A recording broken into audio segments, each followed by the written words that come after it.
I'm opening. We have an eye, sort of a nostril, 2 teeth. One of the teeth has a small cavity. Close call, folks, but I think we got here just in time. Presented by Maria Menounos and Kevin Undergaro. This is Anatomy of a Movie. In-depth discussions and breakdowns of various movie titles. And now that you've seen the movie, let the dissection begin.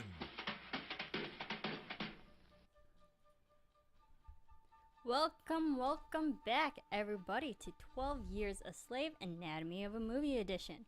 Hello, I am your host, Marissa Serafini, and with me, I have...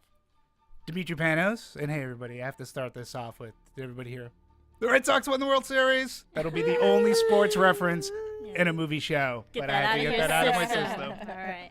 And then we're also joined by our lovely host, Siobhan Hughes. Welcome, Siobhan. And Thank then, you. of course, we can't forget our wonderful executive producer and also running the ones and twos in the booth, Mr. Phil Svitek.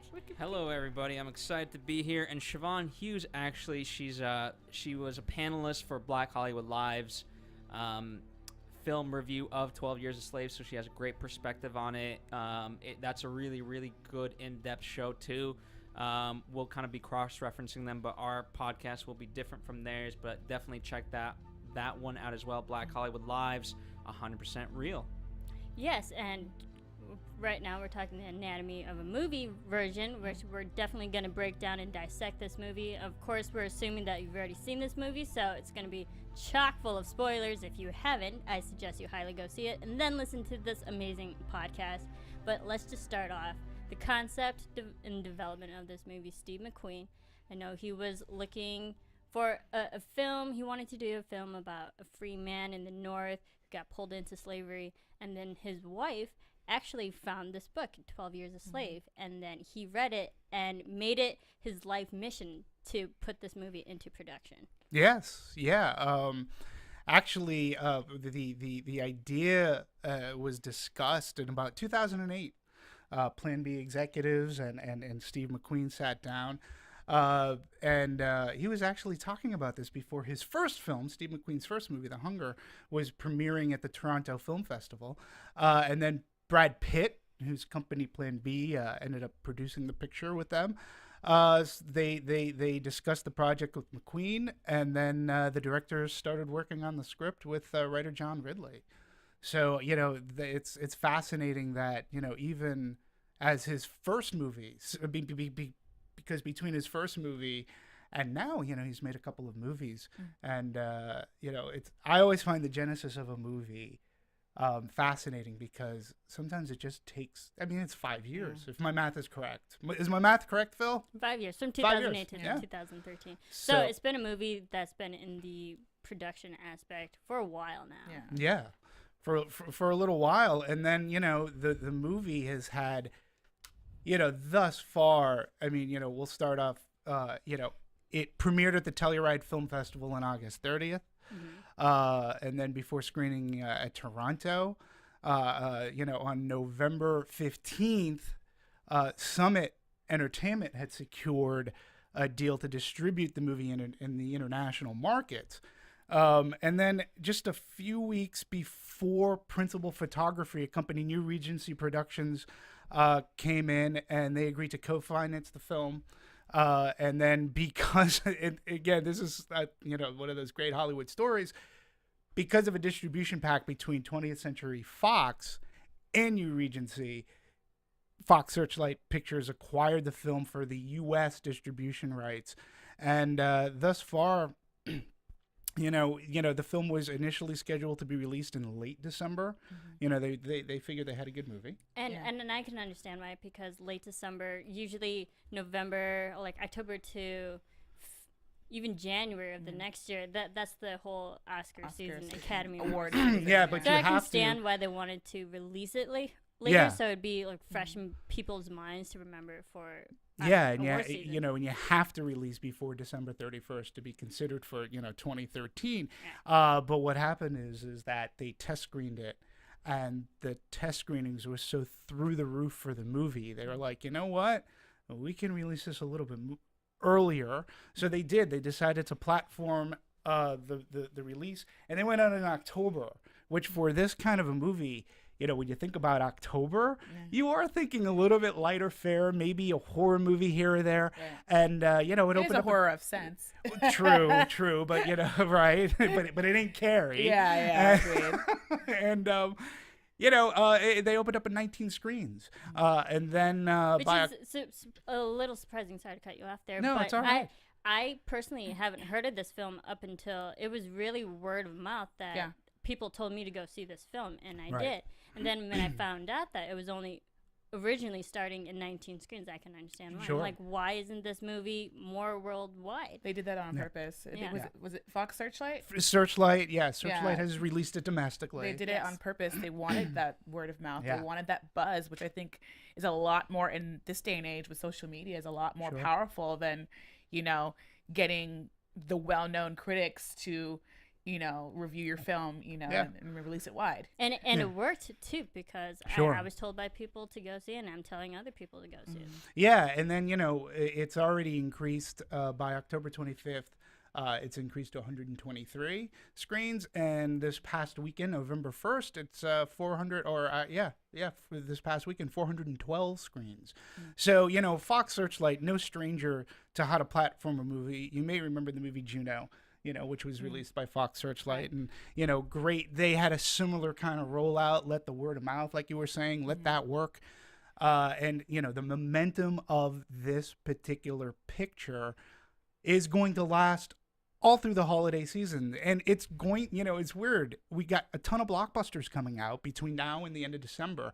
12 Years a Slave is going to navigate those waters, and it's still going to be talked about. It's still going to be around come the end of the year. And then once that, as you start getting into December, you start hearing the Academy buzz. And once that picks up, this movie, in my opinion, will definitely be, on the top of a lot of people's lists. And, that'll continue that fuel for the fire, so to speak. And it'll continue to play out. Right. I think it even helps just the award race for the actors in the film. Sure. Like Michael Fassbender said, he just, after the whole tremendous effort of campaigning last year for Shame, he's like, I'm not doing it again. So I think this year we can safely say he probably doesn't need to do much. My whole thought on that, and I get it, and I respect him saying that. Trust me, Fox Searchlight, if they want him to really push, they will pay him to act like a nominee. So, and he'll most likely take it. I'm sure he'll do an interview or two. I get what he's saying, and we can talk about the Academy Awards and politics later on, but I totally see where he was coming from, I think that, the other cool thing about this movie is that, when you talk about opening on 19 screens, its opening weekend was $923,000.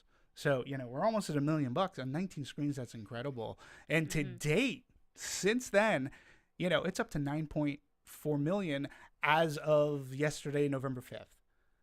For a movie that's on 412 screens, that says something. And it's a freight train. It talks about the little movie that could, pretty much. Because, and what's different about this movie is that the story, what's going on in this film will last forever, because it is based off a true story of Solomon Northup, a free man from New York, who was captured into slavery and was forced to be a slave for 12 years.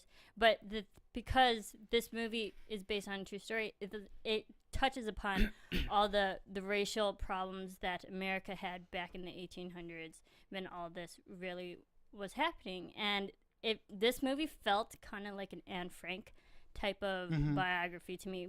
But this movie happened way before World War II even happened. So I think the prevalence of what's happening in this movie will have legacy. And even though people didn't see it, a lot of people didn't see it as much as they should, it will still have its legacy. And I think people will go out to see it. I think it's I think it's a very important movie. I had read a review over this past weekend that came from the Boston Globe, and I believe the writer of the article, the review, was Ty Burr.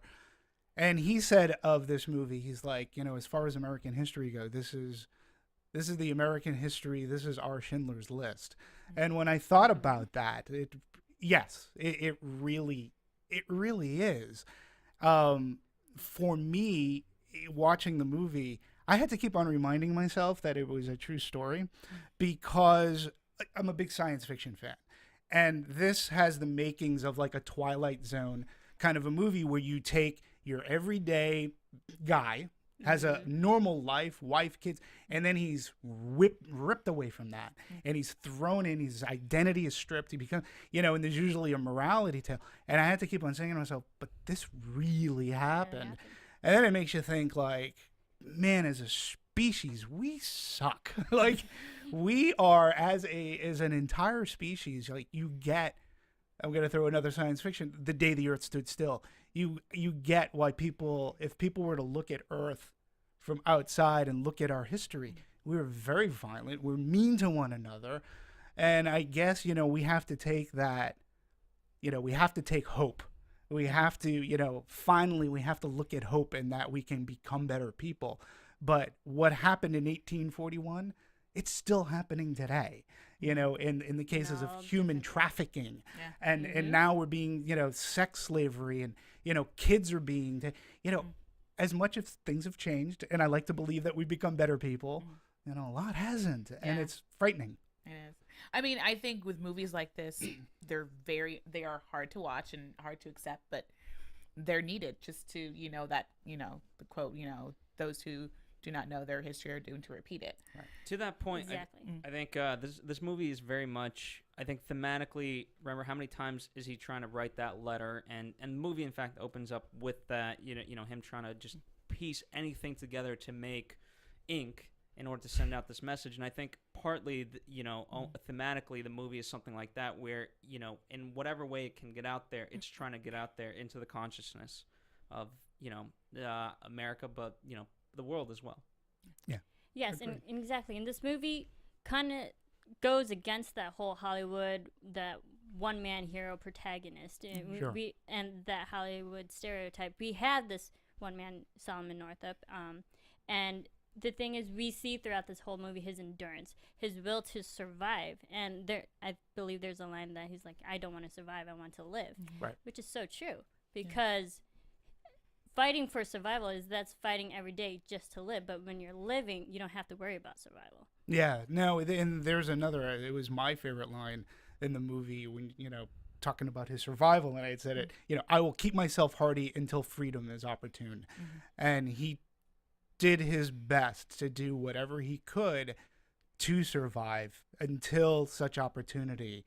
He, again, when you, tying it back to my hope message, like, there was hope for that. There was hope that at some point there is going to be an opportunity for me to either tell my story to somebody who's sympathetic and empathetic to me, that I'm like, and hopefully this will not last for the remainder of my life, and I have to live on that string of hope to get back home. I'm curious though as to why, like, of like when that boat scene where they're being shuttled down to wherever they're being sold, like a lot of the people already had seemed to have given up, and I'm curious as to why his character in particular was not going to do that. See, and I think, to go off of that Solomon Northup, we know he was an educated man. He had the intelligence to understand and conceptualize what was happening and really comprehend this situation. Whereas I think the other people, yes, they were still free, but I don't think they had the exact intelligence level as Solomon has. And statistically, people who are more educated can deal with stressful situations better than those who aren't. And correct me if I'm wrong, there was a character that I believe he met, I believe it was on the boat or just before getting on the boat. There was a character that he met, and the guy said, look, Don't say anything. Don't say anything. It's like, if you want to live, if you want to make it through, just do what they tell you. Don't say anything, and whatever you do, don't lead on that you can read and write and do all that stuff. And I think he sort of kind of took that to heart. And, when he looked at the other characters around him, you know, he tried to. I'm trying to think of what was her name. Patsy. You know, Patsy, who was trying. I mean, that was a tragic story as well. He was trying so hard to instill that upon her. Like, listen, you gotta live. You to live. Just do this, and then, you know, we'll try to make this work. But first we gotta live, and you can't do anything if you're dead. And I think you know, for me, one of the really interesting aspects of this movie was the idea of resistance, right? And how one goes about it. You know, in terms of nonviolent resistance. Obviously, you have Dr. Martin Luther King and things like that as a real life figure, and then, you know, and the maybe Dimitri knows this reference, but the old British Prisoner TV show, remember, was the epitome of how to kind of, in television form, how to do non-resistance. Right. And what I liked about that is that, you know, here's Solomon, and he's trying to gain his freedom, but passively. You know, and very, very selective with the actions that he actually does make, and most of the things that happen to him are very circumstantial, and especially, you know, with Patsy, you know, she's kind of caught in the crosshairs of you know, the owner, the male, and the owner, you know, female, and and no matter what she does, it, you know, she's just caught in the crosshairs of that, and it's punished for it on both sides. Yeah, agreed. Exactly. And to go off that, so the acting in Patsy, and of course, that our lead character, and I hope I don't butcher his name, Chiwetel Ejiofor. Yeah. I have it on very good authority that his nickname is Chewy. I love it. Because you know, he's and I do have that on very good authority. So I think I'm just gonna call him Chewy. No disrespect, I don't know you, sir, but and it's a great name. Take it from a person whose name, you know, had to grow up with the name Dimitri and couldn't change it or shorten it. You have an awesome name. So, but Chewy, yeah, I thought he was fantastic. Like, fantastic. I think this whole cast was phenomenal. They all had their standalone moments. Absolutely. That really allowed them to just showcase their acting abilities in such a short amount of time. And that even goes down to Alfre Woodard with her 5 minutes on screen. Not even 5 minutes on screen, but it just goes to show the talent within everyone in this whole casting, from Fassbender to Patsy. Sarah Paulson. She wasn't there long, but she had a big impact. Absolutely. But all of them so talented. Sarah Paulson. Oh yeah, sorry, Paulson. Yeah, sorry. Sarah Paulson. And but Chiwetel, I haven't really seen him in anything else, so he definitely will stick back in the back of my mind, and like I hope to see him in bigger. Well, it's funny because I actually have casting trivia for both Chewy and Sarah Paulson. I remember Chewy from the first movie I ever saw him in was in the movie Serenity, which is based off of Firefly, and he was the big bad. He was Joss's big bad in that. And if you remember the movie, he was the guy that would like sort of kind of punch in the back, hit that nerve cluster, paralyze you, and he'd have the person fall on the sword. And he was Mal Reynolds' nemesis. And I remember seeing the movie, and I'm a big Firefly Serenity fan, but I was like, this guy's great. I don't know who he is, but he was fantastic. And, you know, he's been in movies like Kinky Boots. He was amazing in Kinky Boots and Inside Man, and you know, he was in Salt as well. And every performance, I always notice this guy, he's got a presence. He's got a great presence on screen. I think this movie, you know, to me, you know, he was really given a great, it's one of those, you know, opportunity of a lifetime roles. And I thought he took everything that he's, you know, embodied in movies, and he was just fantastic. I mean, to me, nomination worthy. He initially didn't want it. That he was given the opportunity. He was like, "This is too big of a role." It's very intimidating. I don't know very many actors who would just jump straight in like that. Sure. But he said that this role is changed his life like no other roles, like the ones you mentioned before, have done.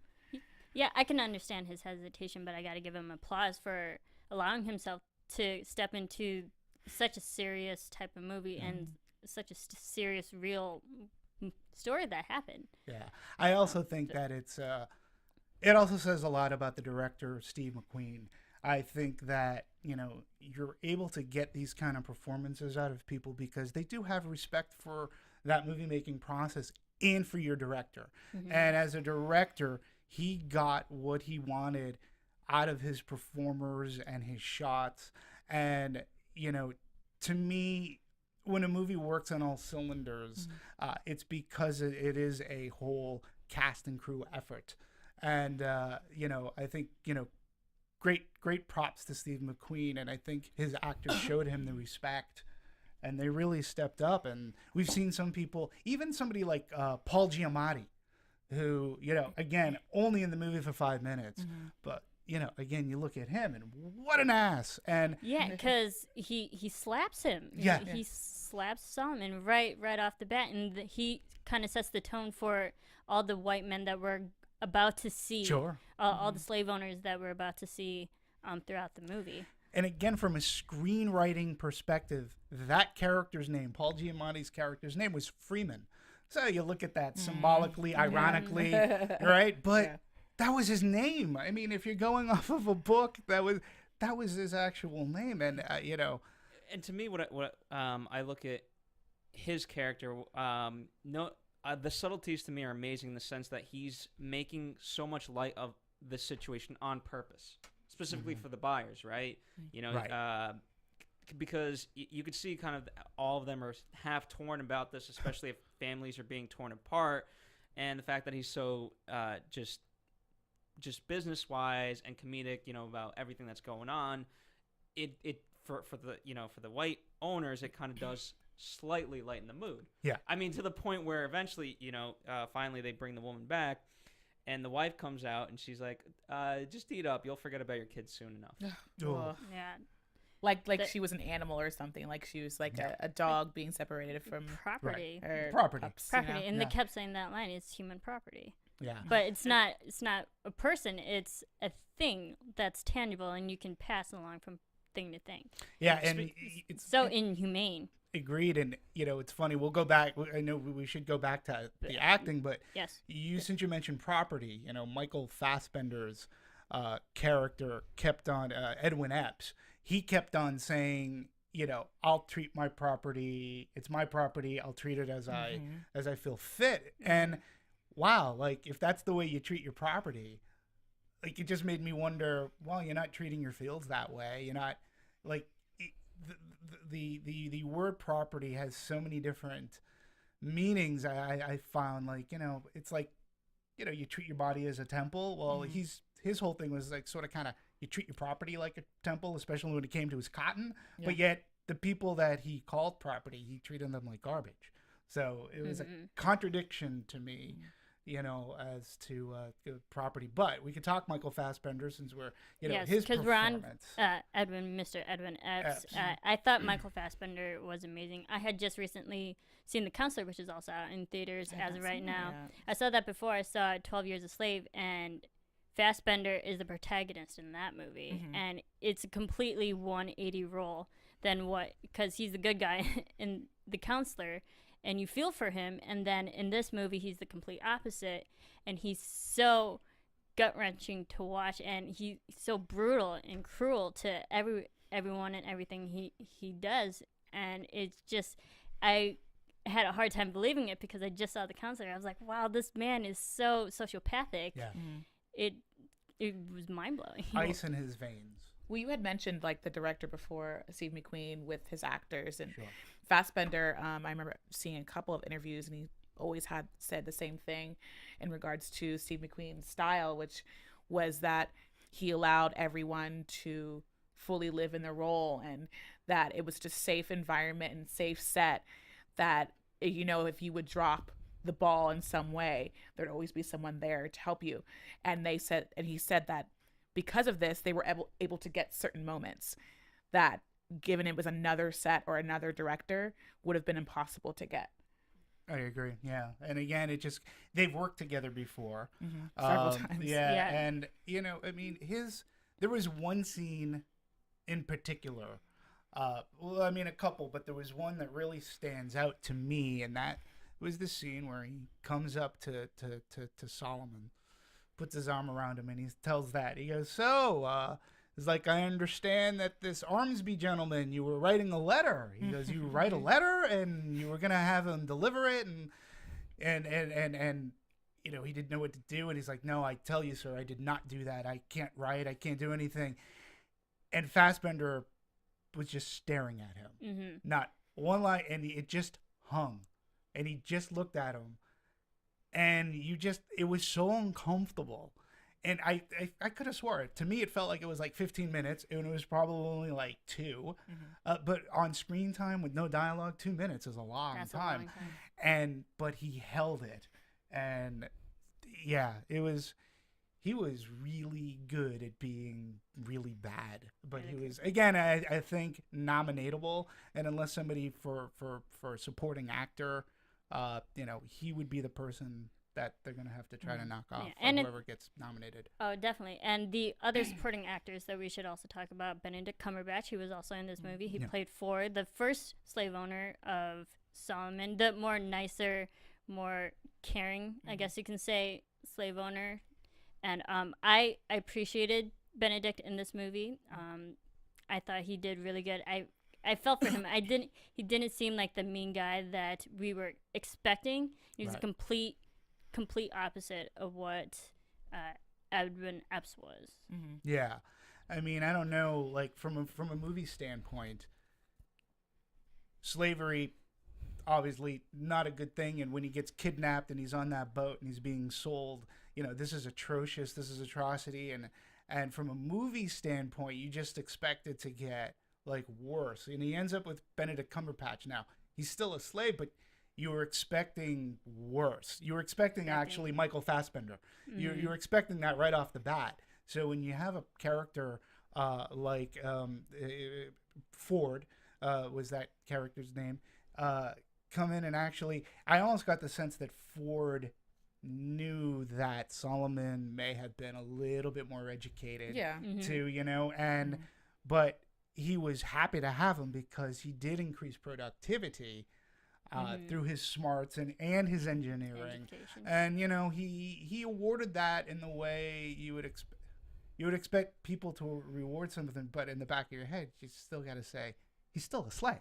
He's still property. But when those moments where he would recognize that Solomon wasn't a normal slave per se, I think there were glimpses of him noticing that. He's like, oh, well, I got this great slave. He's so smart. He plays the violin. You know, almost he was proud of him as an object rather than as a friend. That's a great way. Yeah, absolutely. So, proud of him as an object. Yeah. I thought how Ford treated Solomon was really interesting because we see he even gives Solomon a little bit of power. He gives him a little bit of authority to spearhead this engineering project that they were working on going down the river.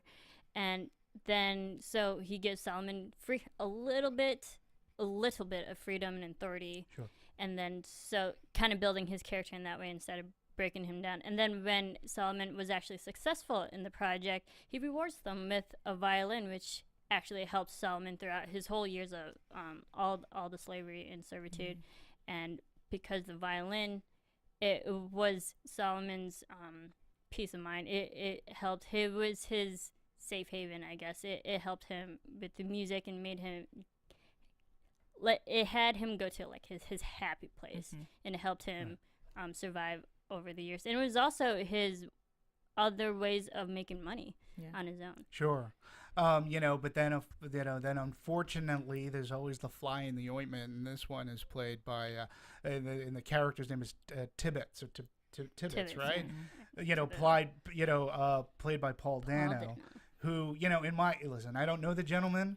I'm sure he's a really nice guy. I'm sure he's great to everybody, but man, this guy gets Creep of the Year.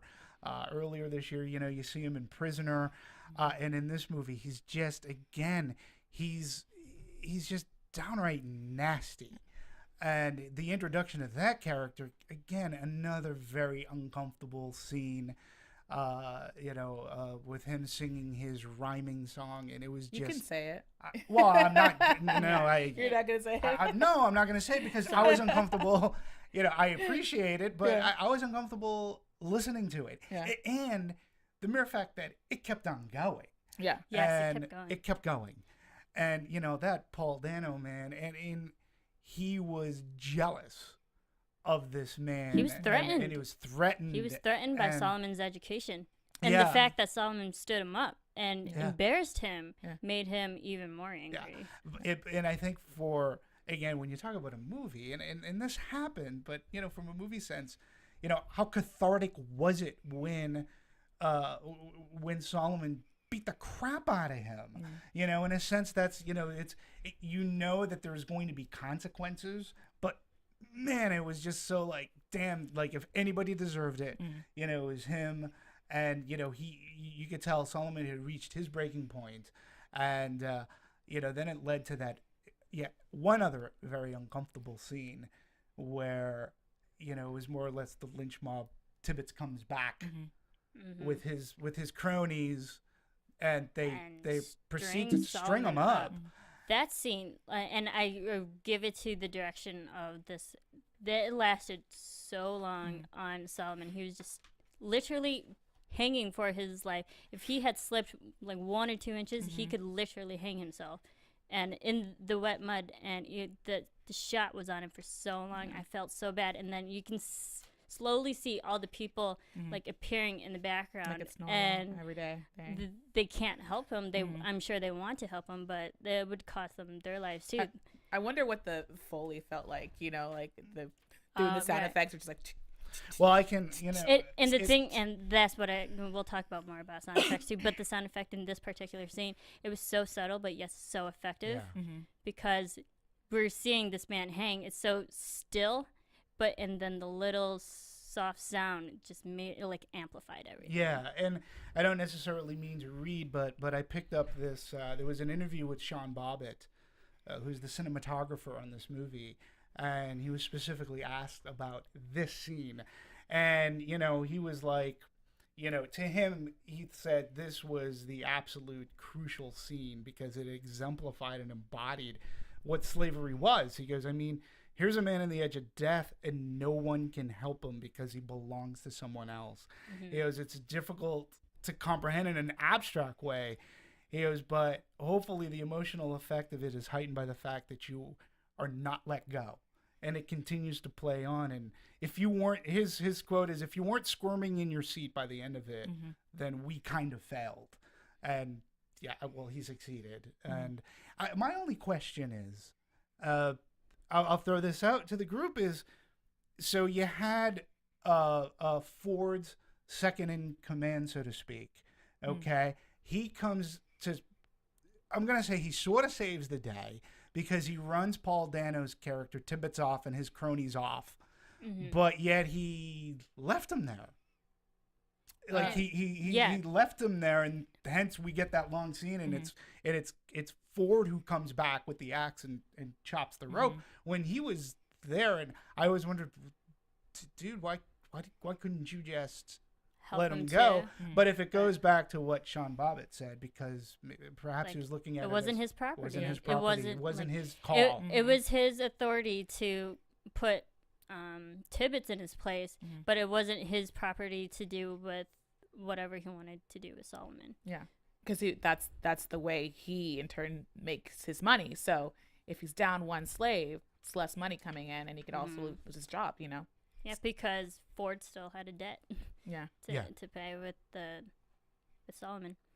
That scene was definitely one of the better, and we'll definitely cover more scenes and dissect them a bit, but that was definitely one of the first really standalone scenes by itself, which was really effective. Absolutely. It was very effective. And just, again, it was one of those scenes that it's a one-take scene. And, just very uncomfortable up until, you know, Ford or Benedict Cumberbatch's character comes in. It was good to see Benedict Cumberbatch play sort of like a nice guy. Yeah. He's all over the theaters this year. Oh yeah. Good for all him, over. is what I say. I just want him seen back in Sherlock. Yeah. That's his first priority. It's coming. So after this particular when Ford cuts him down, he told Solomon that he's been sold to another slave owner, in which we go to only because Epps, of course. but only because Tibbets was gonna come he was, from he was eventually. coming back to kill him. Yeah, exactly. And- And he and, I said mean- that like once Tibbets has it set in his mind, he's gonna make sure it's done. So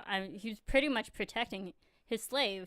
And I by think he was selling him to protecting another himself person. as So well. was it really that far beyond Tibbets's I don't know, ability to go travel to where this other slave is being sold to kill him there? I don't you think it might have been about more than just trying to save Solomon from Tibbets?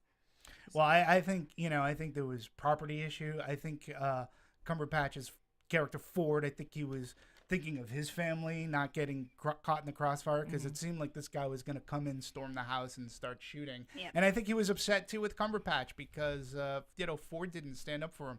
But to your point regarding Tibbets, I was just wondering if perhaps it almost seemed to be almost secretive because we got to get you out of here. I've tried contacting some people, but we're gonna sneak you out of here tonight. And with I don't know. That's the one thing I never got a geography, so I didn't know how far off Edwin Epps's plantation was from Ford's plantation, how far they had to travel. So maybe it was one far of just those- because he yeah. said, I talked to other people to sell you, but your reputation precedes you. Yeah. So like I can't sell an educated slave to anybody right now. But So he had to go probably very far away. Yeah, and then we get to Edwin Epps, and again, Michael Fassbender, chilling performance. Most likely, I can't see him not getting nominated for Best Supporting Actor, but his mistress Epps. Yeah, I was just gonna say his Sarah mistress Paulson. Epps, Sarah Paulson. I've known her for the more lighter comedic roles, and this absolutely. was completely different from what we're used to seeing her. So cold, so very sociopath, and kind of emasculating towards Epps, and puts him in his place because she's always saying, "Don't like how to treat Patsy and whatnot." And she's throwing glass at Slave's face, like That just scene- the cruelty in her. And she coerces Epps to do certain things to Patsy. Makes me wonder how many actions that Epps did to these slaves were really his mistress saying all this, and he's just executing them rather than just Epps in his own dark demeanor. Yeah, I found a lot of her anger was fueled by Edwin, like in a sense because of his, for his indiscretions, and plenty there may be, and her anger towards the property, the slaves, was different because of her husband's actions and what he did. Listen, that scene where she throws a scotch decanter. Now listen, That's heavy. that's heavy. Yeah. I drink scotch. That's I've had, painful. and not only are they heavy, some of them, that one was square. That could do damage. That is not going to break, and it didn't. And when that happened, again, a scene where I think everybody in the audience I saw it with was like, whoa, like. The thing, it came out was of so nowhere. left field. Yeah. Like you had no idea that was coming, which made it more effective. And it was a scotch. It was a heavy decanter. And yeah, again, another, the species really sucks. Yeah, Phil, what were your thoughts on the mistress and Edwin Epps? I can't help but go to the guy who eventually remember he used to be an overseer, but then was too drunk. Oh yeah. Right. Yeah. And Gary Dillahunt, Armsby. Yeah, and so where he says there's no way that you can kind of whip anybody without it taking your soul, and I can't help but put that into Epps because ultimately, as evil a guy as he is. My question is, how much of a soul does he have left? And because the mistress is not doing these actions directly, she's forced him to do it, and because it's a byproduct of her that he's lost his soul, and and I also think that she ultimately doesn't have a soul either because she's disattached from all of this. Yeah, it's a great agree. observation. And speaking of Sarah Paulson, not too long ago, I said, hey, I have some casting trivia. Both Sarah Paulson and Chewie were in Serenity together. She was the doctor in. She was the doctor in the video. She was the doctor in the video. So I'm not sure if they had screen time together, if they even met, but they were in one movie together previous. So Question. Let me ask you guys this. Yeah. Because obviously throughout the whole movie, he stayed true. I didn't do it. Something's going Chair on. problems. I'm just glad I only went down a slight bit. I went down the whole way. Woo. Anyway, so Ratings. throughout the whole movie, right, there's the notion of fidelity, infidelity, and all that. But for Solomon, it was I always got to get back to my family, so he always stayed true to that. But there were obviously advances on him, and I think Sarah Paulson's character partly did that at times, but he didn't. Maybe I think he recognized it, but I don't think he obviously pursued it. Would you guys say that's the truth? Oh, when Sarah Paulson's character, Mistress Epps, sends him on grocery errands and stuff? That, and she also, they have their little moments. I mean, they're not really big. That's why they're really, really subtle, unlike what Epps was doing, which was, very outright. But I think she was testing the waters and trying to use him as a way of getting back at him. Yeah, that makes sense Definitely. because she did catch on. I mean, he let slip that he could read. When she the first time she gave him a list, he said, "Get this from the general store," and he opened it up and he read, and she goes, "Do you know how to read?" And he's like, "No," but I think it was led on, and I mean, to your point, Phil, I think that's a good point. Especially one of the reasons why not only can read, but he's also the one slave that's really angering Epps, and so. What's the easiest way of getting back at him? Be nice to him. Yeah. Well, and in terms of Epps, is to be with that guy. Yeah. Yeah, and I think Patsy, played by, and I'm going to butcher her name too. I'm sorry. Lupita Nyong'o. I think it's Nyong'o. I think that's what we had voted on. You voted? During our discussion at 100% Real is in Nyong'o, I think. I'll go with that. And I think... You voted on it. Lupita's easier. Yeah. But Patsy being in the picture too, because Mistress Epps knows that Edwin is really into Patsy and like doting on her a bit and always praising her when she's picking 500 pounds of cotton every single day, that she realized she has jealousy towards Patsy, and then that's why she's also so cruel to Patsy as well. So that's another slave on the on their location there that also angers her. My thing is, for Patsy, if she realizes one of the reasons why Epps will not sell her is because, one, he has feelings for her, but also two, she picks a lot of damn cotton. So I don't know, I don't know why if she was so willing to die before when, she asked Solomon to kill her, why wouldn't she just altogether just stop everything and get sold? If you don't pull your weight and pick your cotton, then wouldn't you eventually just get sold? Well, I mean, I don't, or I think or that's hung, easier or said killed. than done. Yeah, I know. But once you've lost all that hope, like she lost all that hope, right? She was done. When you ask someone to kill you, then you don't care about anything anymore. So in my mind, I'm just trying to think just from the character perspective. Because here's the thing, I think by being sold out, anything but death is a continuation, right? And especially, and it's also, here is the hell versus if you get sold, God, only imagine what hell you're going to be there, right? And that's what Solomon went through. He started off free, then with Ford, he was kind of okay, and then he went to hell. And also, to me, it's interesting that throughout the movie, Solomon compares his despair to more women. Rather, we never really see him with men and how kind of, in comparison to that, he is, right? The first woman, the one who lost her kids, she's crying and he tells her to stop. Yeah, he tells her to stop. And, and then the second version of that is Patsy. But I would have also been interested to see kind of in comparison to what the men were going through. Yeah, and we get a little bit at the very beginning when Solomon first gets sold into slavery. He's with men, but they didn't last long. And now throughout the whole movie, he's mostly with women. But again, too, take that a step further. It was men who betrayed him.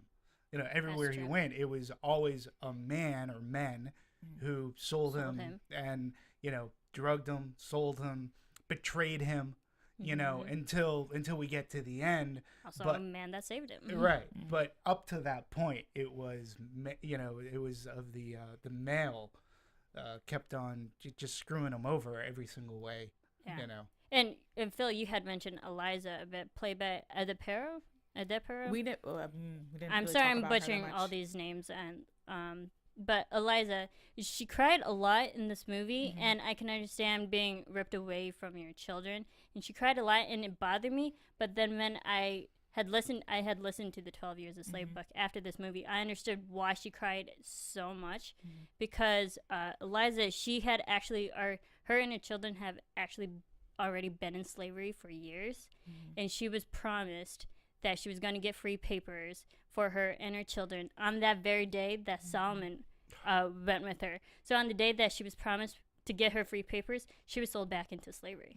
And then she was ripped away from her children. So all that crying just made it all the more sense why she was so devastated for so long. It's fascinating you say that. I would wonder why the writer wouldn't just put in a throwaway line that says, I was supposed Solomon, to be you free don't understand. today. I was supposed to be free to. I mean, I guess listen, kids being taken away for a mother, I can only imagine was harrowing. And if I just went under the assumption that she was a free woman to begin with, and having everything. But I didn't. She was already a slave, supposed to be gaining her freedom that day, but sold back into slavery. That's fascinating. That adds so much more to the character.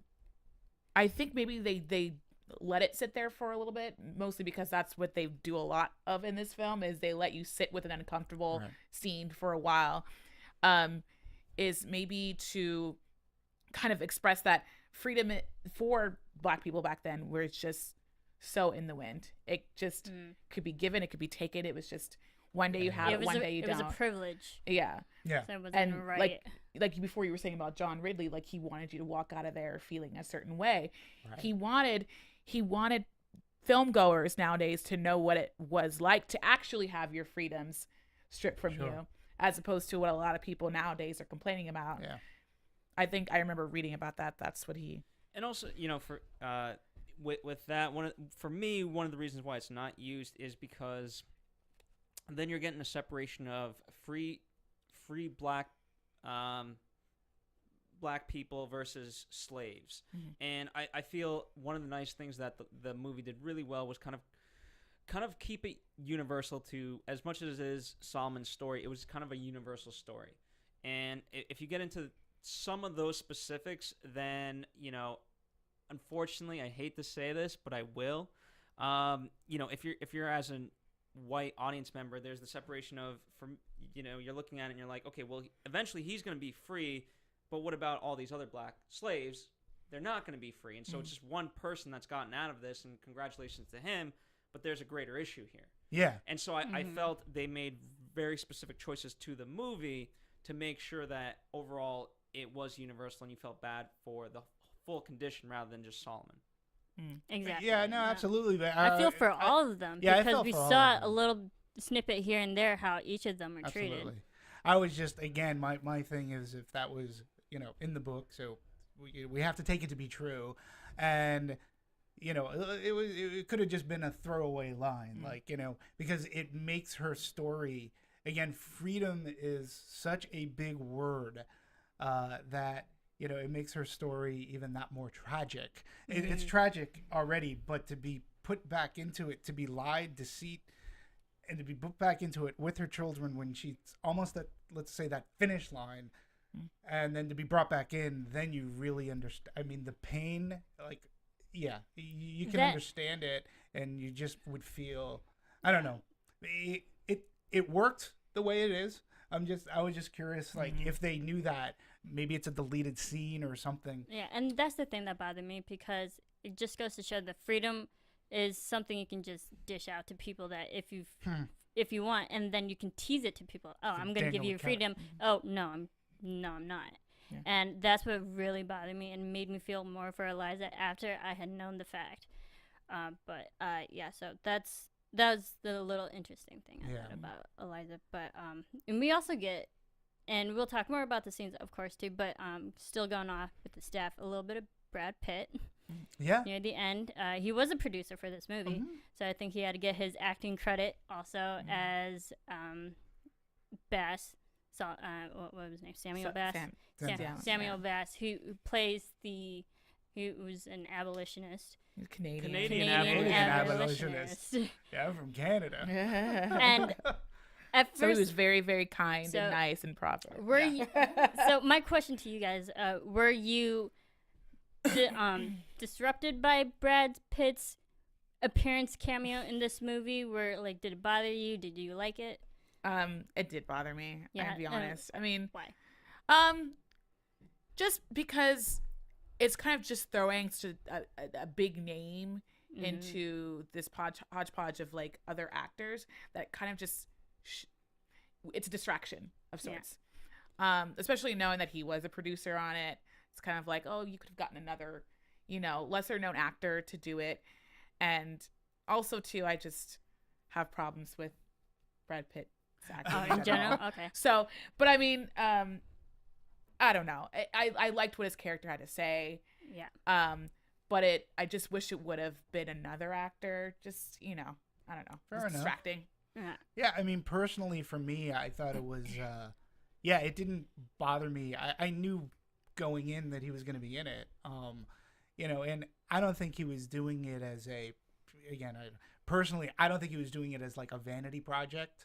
I don't think he was, he's not going to be given, his capacity come award season will be a producer. So if it were to get Best Picture, he gets an Academy Award, but he's not going to get it for his acting chops. Yeah, because he was only in it for 5 minutes. And, that character, he was a great character.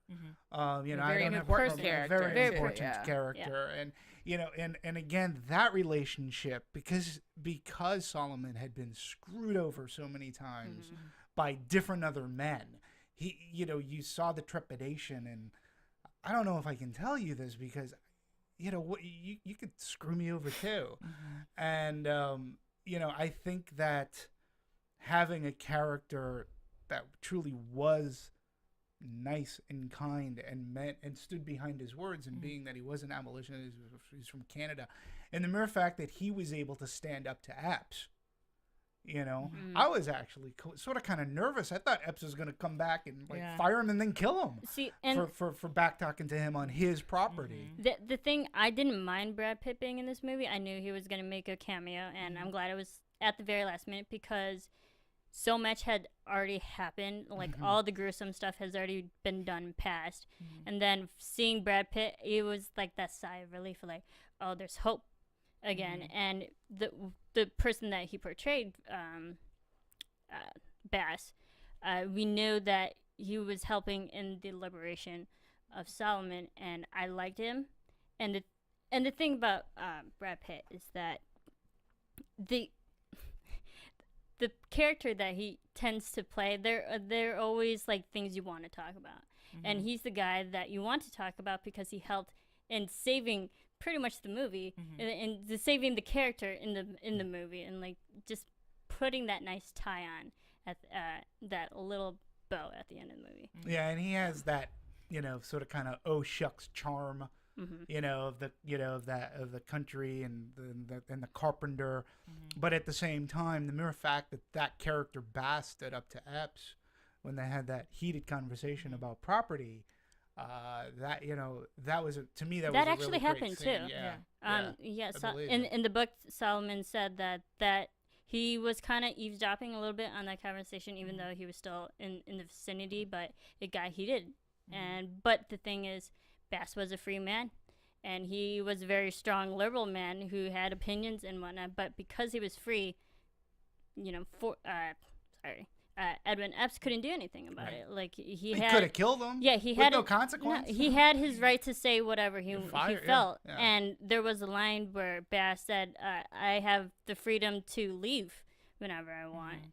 And that was really true because that's something we don't think of. I mean, we as citizens here in America, we have the freedom to do whatever we want, but them as slaves, they don't have that freedom, which made it really kind of settle, and it really hit the nail on the head for me. Yeah. Well, hearing that dialogue when I was listening to it, I was like, oh wow, it's beautiful. It's almost like melodic in the actual words that were chosen, and they're word for word almost what Solomon wrote of the actual conversation in the book. Yep. Which is great. Which is, listen, I haven't read the book. But going by what I've learned, it seems to be a faithful adaptation. Would you agree? I mean, would you? I agree, because I had listened to this book, and of course there were more situations that happened on that you can't fit into a 2-hour long movie. Right. But it was every scene that has happened in this movie happened in the book. Yeah. So it's not like they added anything too extravagant to change the storyline or the pacing of the movie, but it all really was very kind of true to the book. So let's talk about the direction and the cinematography. I thought this movie was very, very well shot. Oh, beautiful. Beautiful. As far as catching the landscape, I don't want to be misunderstood. I don't think whipping people is beautiful, but the way that it was shot, it did. It was at times, it was lyrical. The way there were Phil, I was actually thinking a lot of close-ups. A lot of close-ups, but they worked. And, and especially you really got close-ups when things were at their happiest and things when they were at the saddest, right? We talked about the scene where he's been, kind of hanging. We have his feet for quite some time. Mm-hmm. But then also opposite that, we have him with his violin a lot of times, right? And, he's always adjusting, making sure it's in tune. Mm-hmm. And eventually that becomes a motif until right at the end where he's doing it and the string breaks. Right. You know what I mean? And very symbolic. Then, 2 seconds later, the whole violin's on the ground. Yeah. And more so on the close-ups that I noticed they had a lot of close-ups on like inanimate objects. Mm-hmm. Not so much people, even though we got the feet, but things that there was the close-up of that insect on that plant. Oh, right. And then there was close-up with water on the steamboat and that mill that was going on. So all these little small inanimate objects and even the landscape that they were in when they were outside, there was a lot of sunsets and stuff. So it goes to show that even though visually they're in a beautiful place, yes, it was hot and whatnot, but stunning visual locations. It contradicts what's going on. It contradicts the cruel humanity that's going on in the environment. Yeah, and there was another close-up again that I thought was so striking, and it was of Solomon. It's towards the end of the movie. It was of Solomon, close-up of his face, and then the blue sky, and it just stayed on him. And the range of emotions going through his face. And I think it was, I believe, correct me if I'm wrong, but it could have been at that time where, he's close to breaking. And it was just this amazing shot that just held on for a long time. And again, it was one of those things where we as moviegoers, I think today, we're primed and we're conditioned to fast edits. We've talked about this we've talked about this on Anatomy of a Movie before. So when shots are held, a lot can be said without there being words, without words said. And even Steve McQueen says, sometimes dialogue isn't necessary. You can say a lot more in one shot than you can say in 7 shots. Mm-hmm. And it's a combination of economics of filmmaking. And it's so true. And I'll add to that. Yeah. Only because, so you're holding a shot, right? But there's so much going on in the background, foreground, every which way. And to me, it almost played with the audience in the sense that, we're focused on something we don't want to be focused on. And you're like, but focus on the thing that I want to focus on, but you're not, so it's making it very conscious of what it is that you should be watching because it's not in focus, and that's what you want to see. Right. Yeah. And three particular shots I want to talk about. The first shot is when Solomon is in the cell at the very beginning, he's just getting thrown in back into slavery, and after he's been whipped by the paddle, and he goes to the window, you only see his head, and because in the cell we have no visual interpretation where he's at. We just know he's in the small solitary confinement. But then they take it from the shot from the window up into, and he's yelling out for help, and it goes to that wide shot of like the city in the background. It's the Capitol. It's Washington D.C. Yeah.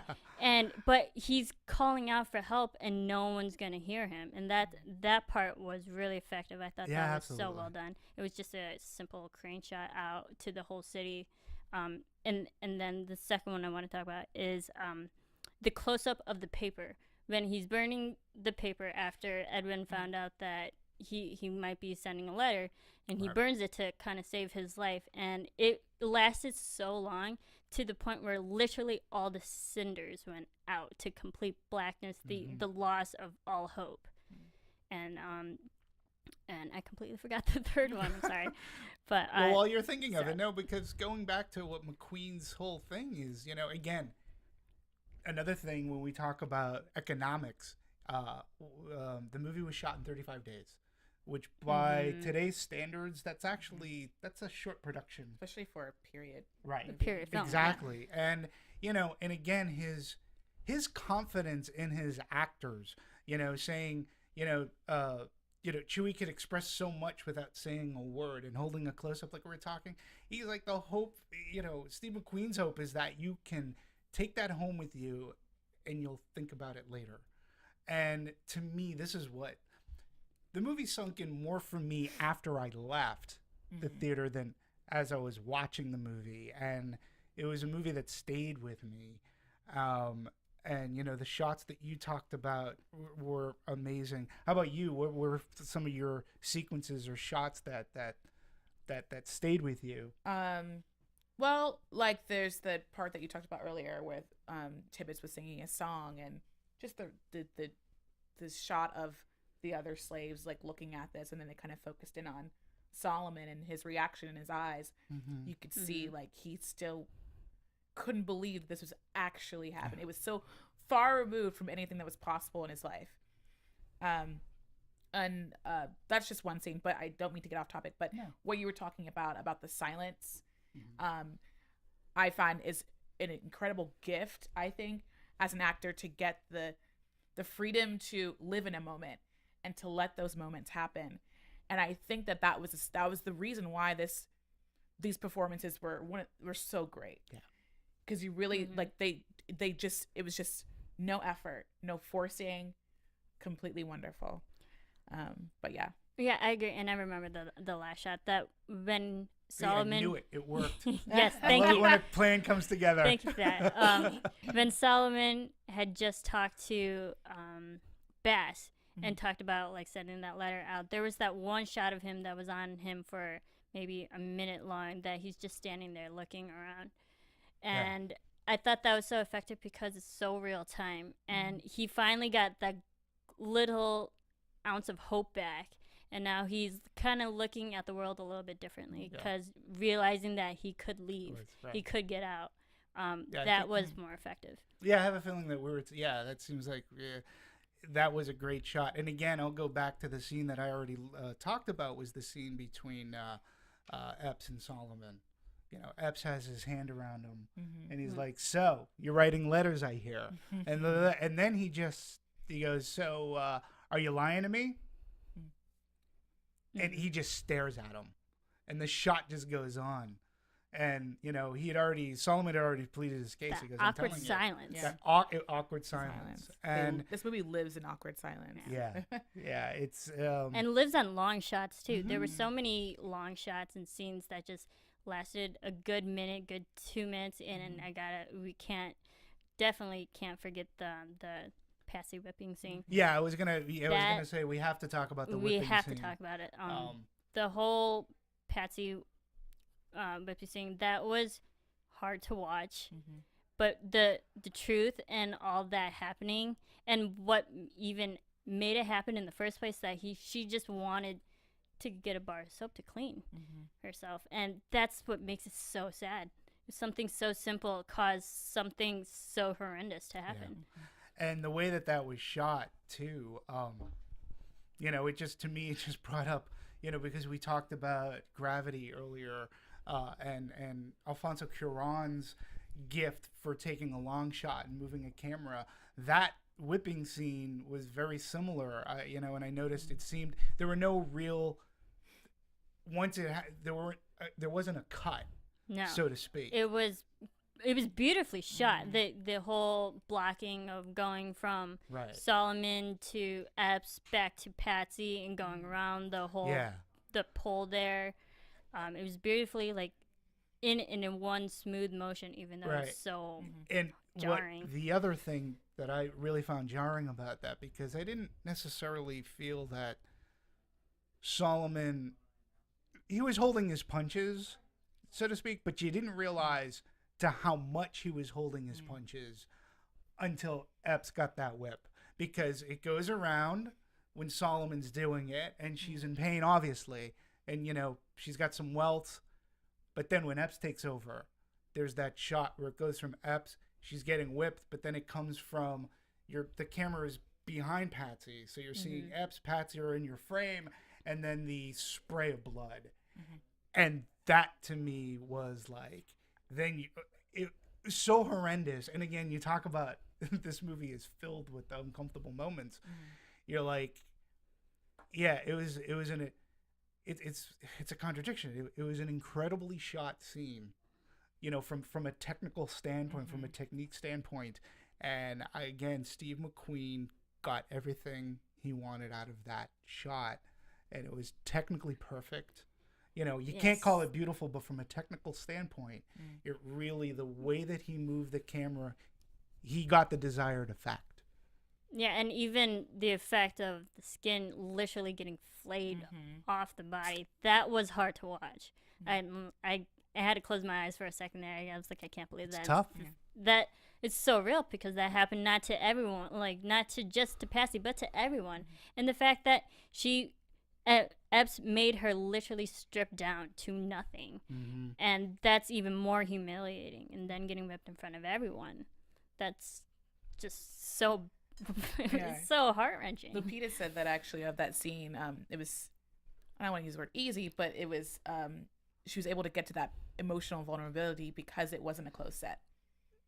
So, okay. You use that feeling of being uncomfortable and upset about the fact that you're naked in front of all these strangers, and then you channel into that character, and it's good for her. Very uncomfortable seeing the street. Yeah, no, it is, and I my curiosity as loving cinema, and is how was it shot? How did she hint upon because we as film goers, she wasn't being, the actress wasn't being whipped, and so I was just so wondering real. what the movie magic was to have.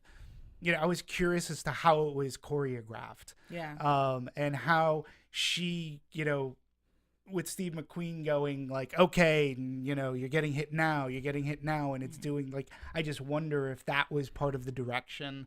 There were shots like that. You just, he was, again, we love to talk on this show about craft and technique, and Steve McQueen's craft and technique in this movie were really, they worked to his desired effect, I think, quite well. Here's what I'm going to add about production, because, so oftentimes it doesn't always get said, but especially with a movie like this, in terms of making the set very actor-friendly. You have to be able to do that, and you have to make everyone comfortable because, if you have a production assistant walking, any one of these actors to set, and anything can throw them off, and it's not the actor being a diva or anything of that nature. It's that it's such a complex character, no matter who it is that you're playing, that you have to be in that moment. And so you could literally be like, hey, do you want a coffee? And it could just throw off the whole day, given that fact. And so, at the speed of shooting only for 35 days and to accomplish what they did, it must have been a really, really tight crew that understood what they were doing. Yeah, and to get on to that emotional level. And another interesting thing about this whipping scene is that he had Solomon whip her first, and which actually did happen. But in the book, I found out that throughout the years in his slavery with Epps, that Solomon had been given many different duties, and one of them was he was a drover, and he had to move livestock, and he actually built the ability to handle a whip without actually hitting anything. It gave the effect that he was really using it, and looks like he's making contact with whatever he's doing, but it was with such grace that he wasn't hitting anyone. And then up until this point when he was whipping Patsy, he used that talent to make it look like he was whipping Patsy, but overall, Epps took over and like really caused the pain. But Solomon tried his best not to hurt Patsy. Yeah, now see, again, now I'm going to take this the other way from what I said before. I'm sort of glad I didn't know that, because then I truly would have said obviously he's holding his punches, but I felt, yes, he's probably not going, I don't know how adept he is as a whip. I felt that he was hitting her because she was making the sound. It looked like and it it too, looked like she was getting hit, with the whip. So, I'm sort of glad that I didn't know that going into it, because it just added to the scene, and it added to the ferocity of what Epps did. I mean, because that was primal ferocity. The tough part, she was making noises as if she was getting hit, but obviously I don't know the pain of which the impact was making upon her, but I wonder, how do you even dare make that contact to know, like, hey, you know what, let's quote unquote role play this. You know what I mean? In the worst term in the world, but as a to say like, hey, you know what? I know I have to do this, but guess what? I'm gonna do it, but just it's not gonna be as harsh, but you got to do your part. Yeah. But I thought that was, yes, it added a whole different perspective to the scene, but I thought it made it more interesting, even though because we see Solomon and Patsy, they build this relationship before this whipping scene, and then when Solomon's forced to do it, Patsy says, "I'd rather it be you," and so it just made it even more deeper and more emotional. Yeah, which actually I wanted to go back, because you say, between Patsy and Solomon, Patsy asks Solomon to kill her. So it happened several times. Throughout the years. But what I found interesting, kind of interesting, is when you're asking somebody else, like, it wasn't like there weren't the tools on that plantation for her to do that herself. Like, she could have maybe sliced her wrists or have done something. To ask somebody else to do it, and again, I'm not a psychologist, but it almost seems that, maybe one could argue that, she wanted somebody to argue against her being killed in one way, because if you're asking somebody to do it, that's a very tall order to ask of anybody, and it wasn't like she wasn't able to do it on her own. And so I think for that one, it came from a religious standpoint. Okay. Because that makes sense. Because Solomon, she was like to Solomon, "Oh, you're not going to go to hell. God will know that you were doing it to save a soul," or something like that. So I think it was completely religious. Yeah, because had she done it herself, obviously the reference is, you go to hell if you commit suicide. And we goes did to show how religious I am. Yes, no, and I love the fact that you did bring up religion, because when I thought the thing that was interesting is every time Benedict Cumberbatch, his character, Ford, thank you. Every time Ford read scripture and everything, we'd always hear the audio from the previous scene underlying, still going on, and you can't really tell what Ford's saying throughout the scripture. So it messes up the religion and the real acts that are going on, and it really blurred that line. And then when it went to Epps, that we could clearly hear what he's saying, but it doesn't. But it kind of felt like he didn't mean it. He was saying scripture, but he didn't mean it. Yeah, I don't think they understood what scripture is, because again, it's that it was contrast. Blurred. It was really blurred. And it still is very blurred. Like, I mean, for in Epps, real life, it's blurred. It is. Absolutely. People spout scripture and don't really know the meaning of it. Trust me, there's another and movie. Epps took it literally. He said there was that one passage that stripes, all those the certain number, 100 stripes and whatnot. He took it literally. Yeah. He's like, that's scripture. If it says it in the Bible, then it's gonna happen to you. Yeah. So I thought that was really kind of interesting how they touched upon To that. me, there's nothing more fearful than a character who hides behind religion. Oh, I Like, agree. To justify their actions and their violence and their evil. That's just because faith, I think, is so strong. It can really allow you to do anything you want to do. And it's terrifying because those kinds of people don't wane. They don't change their minds. And it's you can't fight crazy. Yeah. And you're right. And they are very fearful people out there. And I saw another movie that dealt with something similar called Philomena. It's religion and standing by or hiding behind religion to make your right as might kind of stance. It's very frightening. Yeah. And when you look at Epps too, that character, come on, if you're really reading the scripture and you're taking it literally, how can you be treating people this way? Yeah, Again, another one of those contradictions that movie brings up. I remember there's a quote. Oh, sorry. Yeah. Oh, no worries. Go ahead, say your quote. I just wanted to announce that we have Ebony K. Williams coming in. We know Siobhan has given up a lot of Ebony. her time, and she has to get going. So we're gonna do it. Well, before Yes. Siobhan leaves, I want to Go ask a quick question because one thing we haven't discussed yet.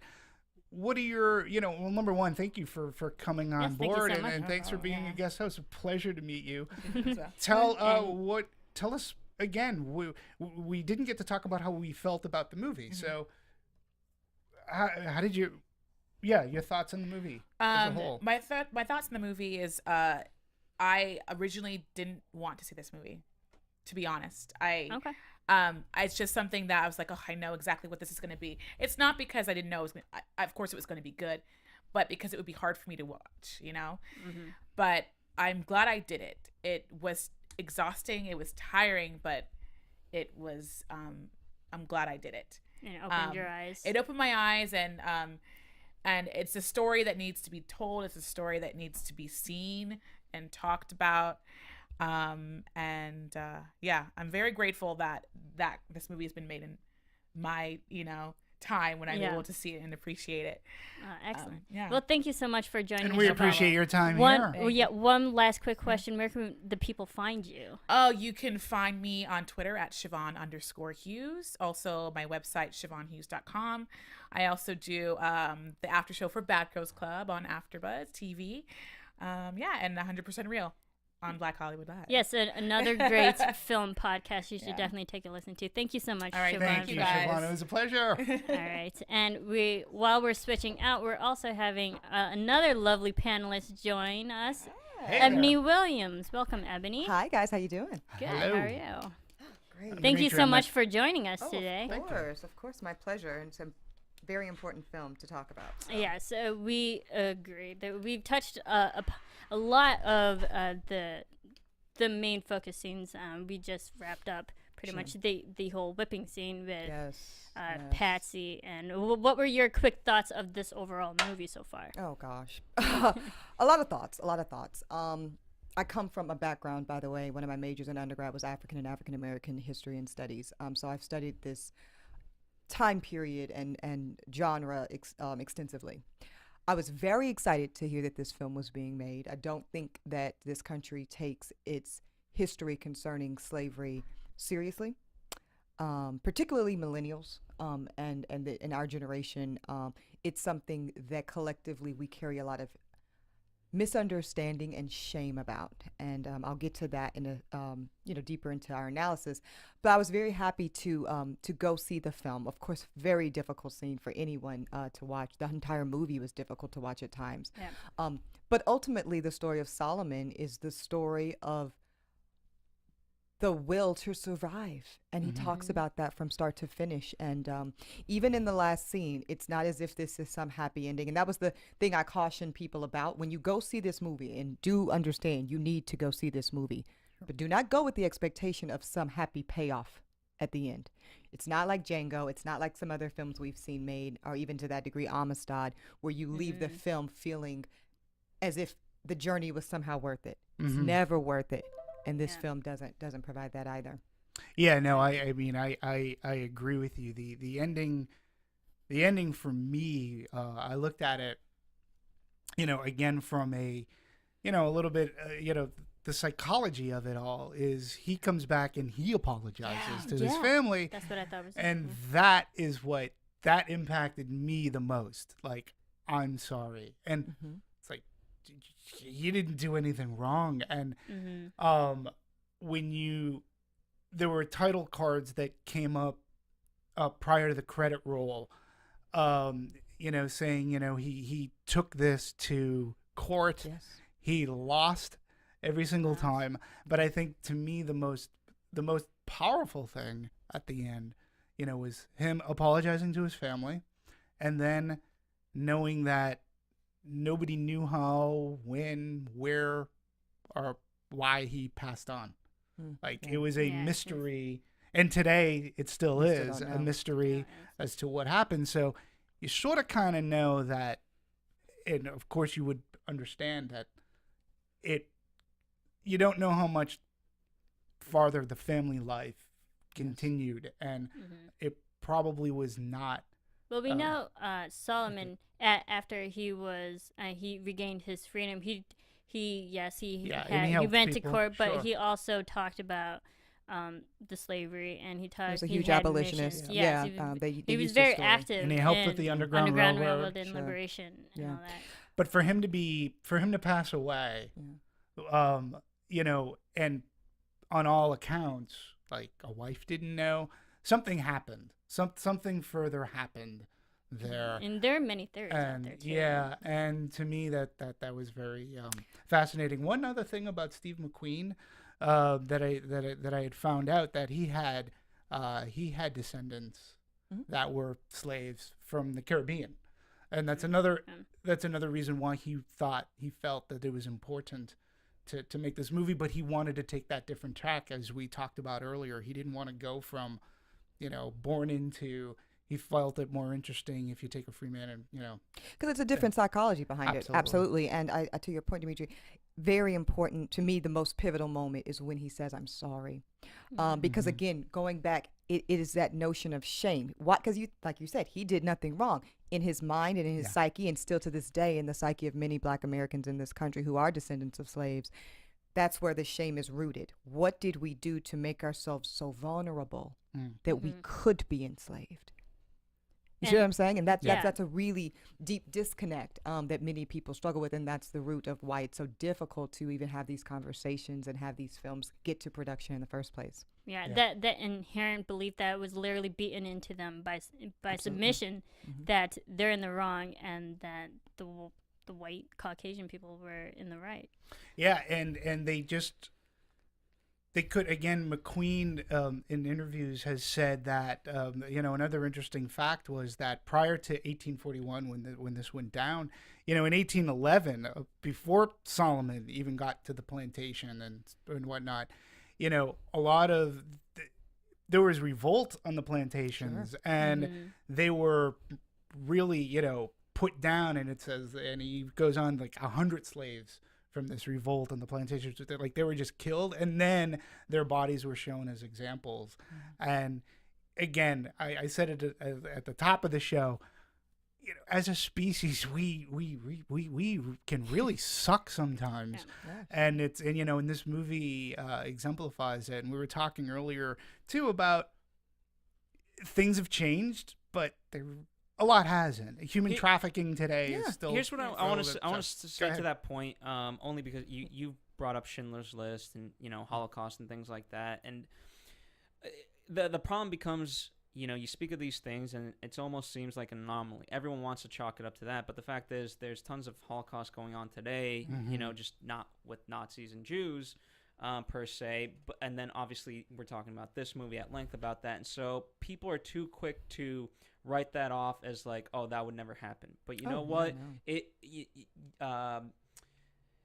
Evil is just an extension of otherwise good morals, and I think that's what people really need to get. You know, Yeah. we talked about, you know, the religion thing, and that's where people are justifying, oh, well, you know, I can hide behind religion because in the strict scripture and things like that. And that's why this movie for me is really important to talk about and for people to see, is because of that fact, and not to be like, oh, well, that happened, you know, hundreds of years ago. No, that's still happening in various forms today. Well, yeah, Yeah. I'll take it just like one quick step further. You know, the other thing that was going through my head is, what is the age limit? Like, you know, is junior high? Personally, I think that the field trips for kids should be, especially if you're a history teacher, I would say high school. high school. You know, to Wait, see. why so old, guys? Well, I always well, first of all, the violence, of course, and this is a rated R movie, and the nudity within it. I feel because it's such an intense movie. Yeah, but when like, Schindler's I feel List- like adult teenagers, if you're from like the 14 age up, Sure. would understand it rather than grade school, you know, the middle school age. I don't know, because again, I was like, this to me would be a much more important field trip to the movies than, you know, taking the class to Hunger Games.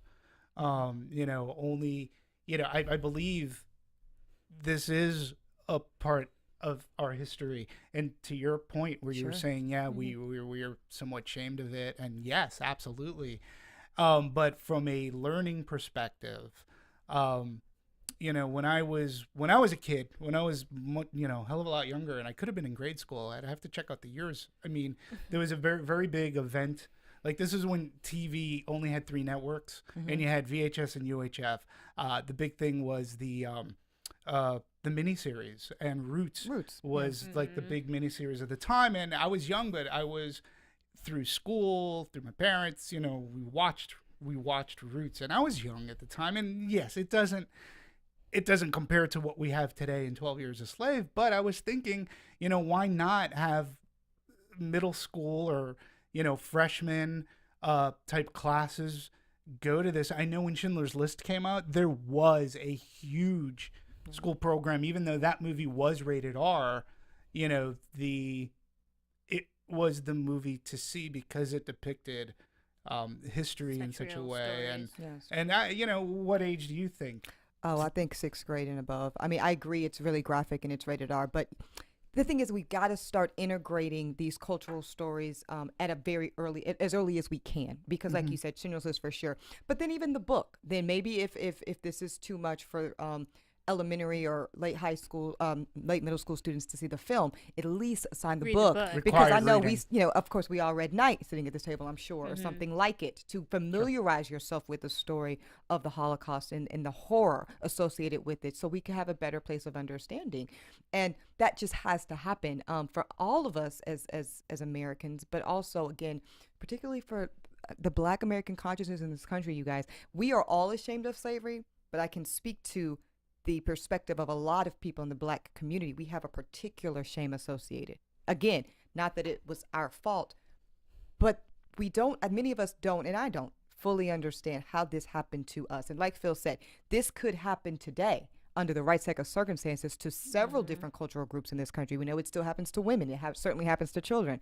So we just really have to get to a deeper level of understanding about these things before we can be secure in that it won't happen again in this way. I agree. I think for the book, definitely middle school age, like you said, because even in middle school, we're reading The Diary of Anne Frank, Absolutely. which it has this exact same thematic themes throughout it. But for the film, as a film, I think you should watch it while you're older, while you're old enough to comprehend the severity of what's going on. Sure. You know, it's going to your point. In doing my research, I found a thesis from this gentleman. It's from the university. He's a PhD associate professor of history at University of Miami. The gentleman's name is Edmund Abka, and he was writing about 12 Years a Slave, and he goes on to say that the movie may be the instigator for cultural conversation about a chapter in history that is still not yet fully explored in high school history classes, because it is too unpleasant, ugly, and too shameful to remember that this was once the face of America. You know, he goes, and that sentiment is alive and well. It happened so long ago. He goes, you know, that now we have a Black president. Why should we even worry about that? Well, let's get over it. But the slavery era is deeply woven into the fabric of African American experience, the resilience of the people who survived and resisted and forged new identities and cultures and music is extraordinary. The violence is on one side of it, but another side is the complexity of the individual. Some slaves killed themselves so they didn't have to suffer. Some struggled through it to provide for their families. Fathers did whatever they could to protect their children. That complexity is often lost when you focus too much on the horror and the brutality. People preserve their lives despite these incredible challenges, and in the long run, they thrived. And the lack of neat resolution, what we talked about in 12 Years a Slave, no resounding triumph over villains gives the film a haunting power that connects it to present day. Yes. And again, what we just talked about, I find that it's It and it's resonates. true. Yeah. It resonates. And I think again when you look at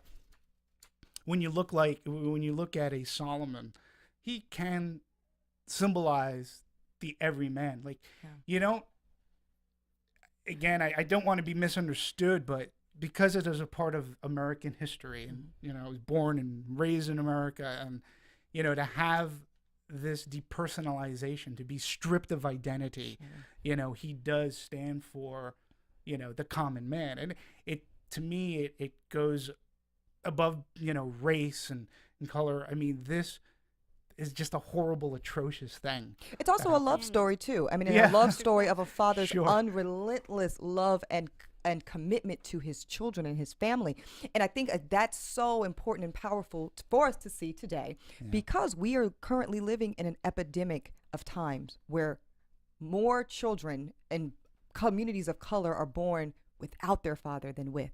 And generally, even if we open that up to include Caucasians, certainly no time in history have there ever been more fatherless children in this country. Yeah. And so it's important to see that that's not the norm. That's not the tradition of any of these cultures, that we are just at a new crisis point, and we need to go back to the love and the commitment of men like Solomon. And that's really important.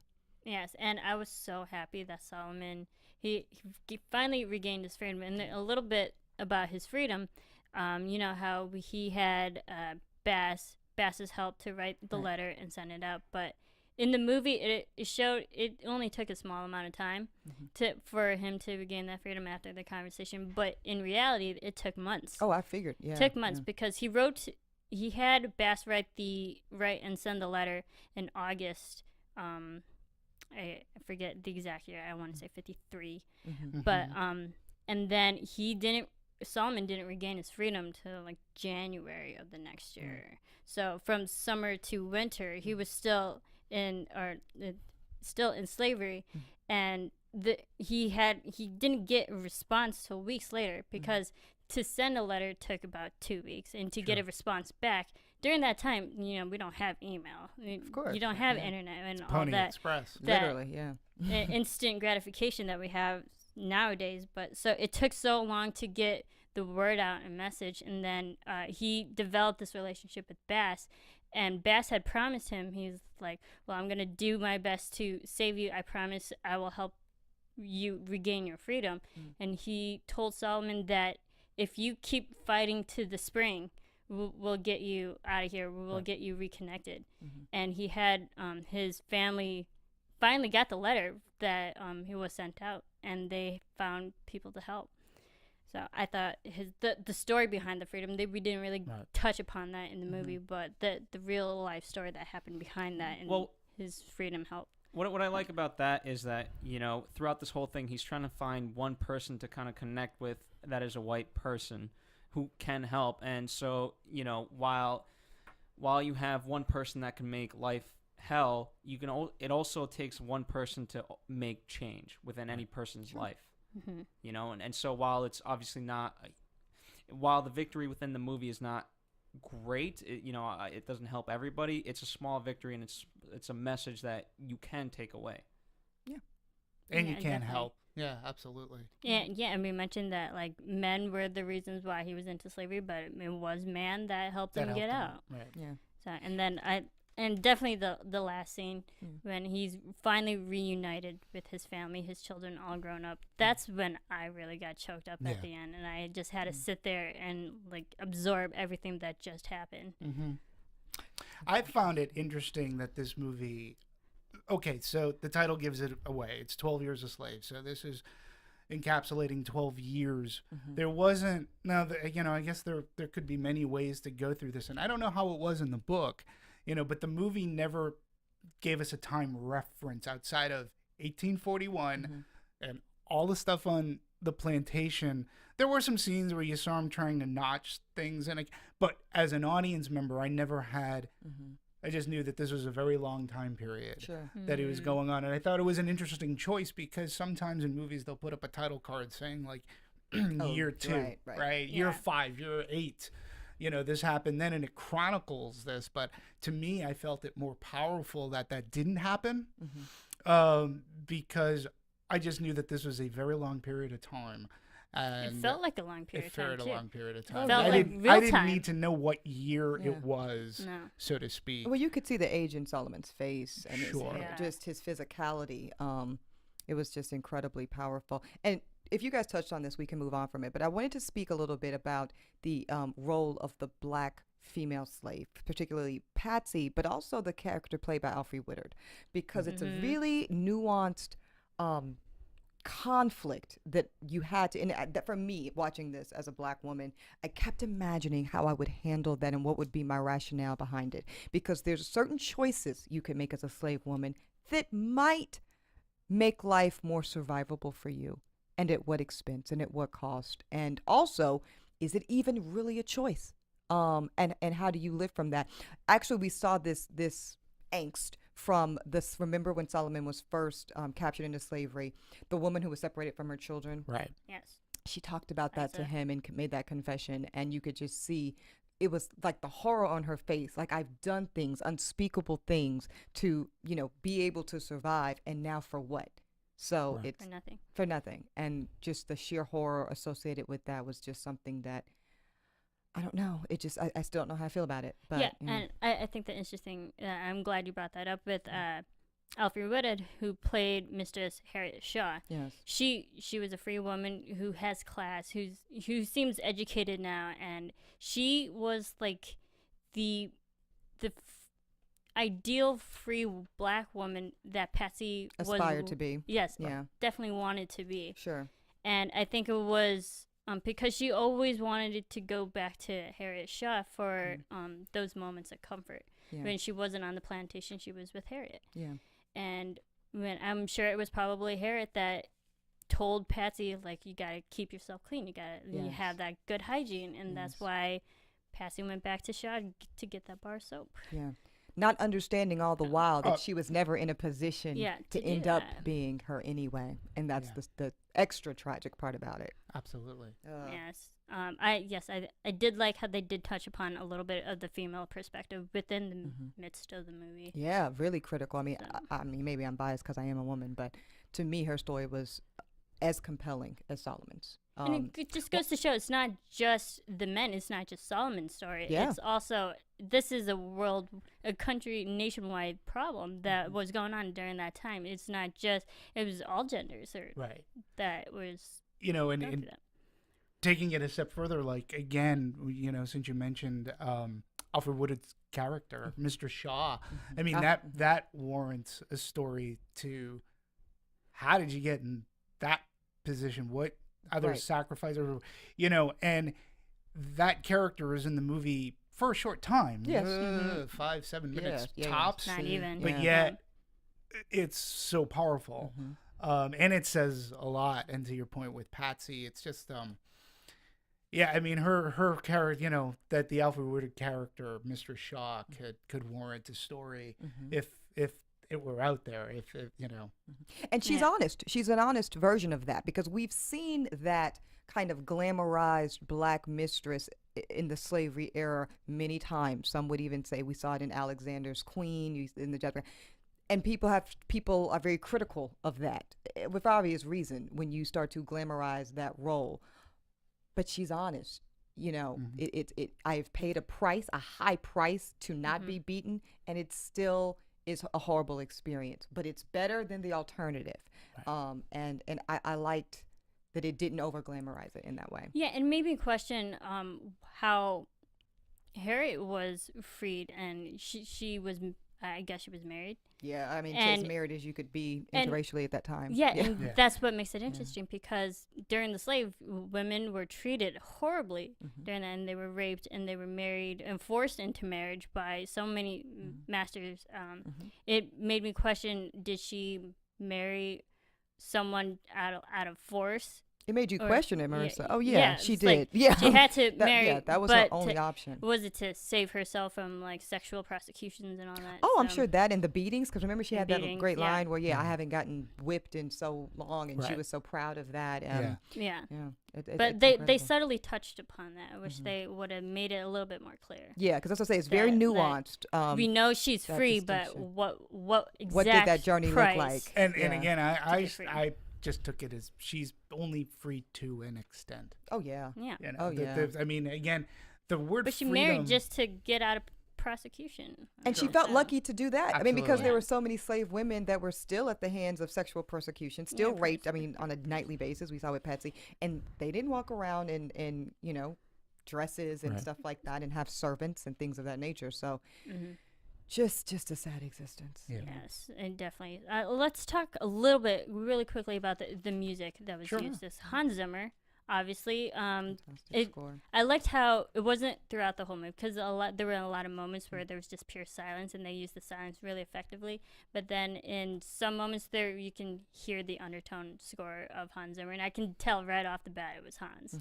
It sounded really like Inception to me. Yeah, really. So, like his well time planned, score. large. You know, I'm gonna throw it. I mean, I didn't realize it was Hans Zimmer until the end, and when I saw the credits, and I was surprised because, well, there were a couple of scenes that were the score.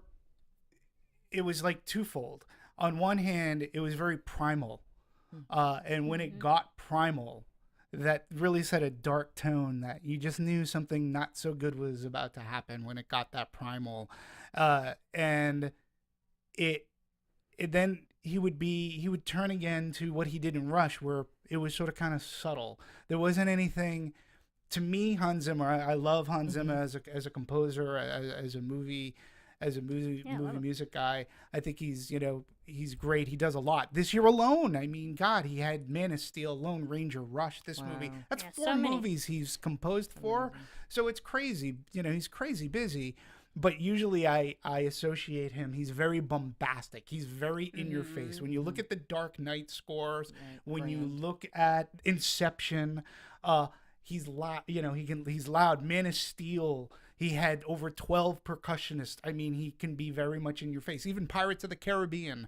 And when he can do a Rush or even a 12 Years a Slave, and he can do the very primal and then go to subtle, I thought it was a very accomplished score for him. He's had a fantastic year. And I Yeah, thought it's that beautifully done. and the music did what it should do. It should help set a tone. It should never overtake Right. Mm-hmm. a scene. It should only add an atmosphere and be some way Complimentary. Like I said, It wasn't complimentary. competing with the Correct. dialogue in any way. complimentary is the perfect word. Thank you. You're Exactly. welcome. I do admit there was one moment. I exist. Yeah. I do. Okay. I do admit there was one moment where it did take me out of the movie because I did realize it was Hans because it Ah. was so similar, but it didn't bother me. What scene I- was that? I can't remember it exactly off the top of my head, but I could tell it was Hans.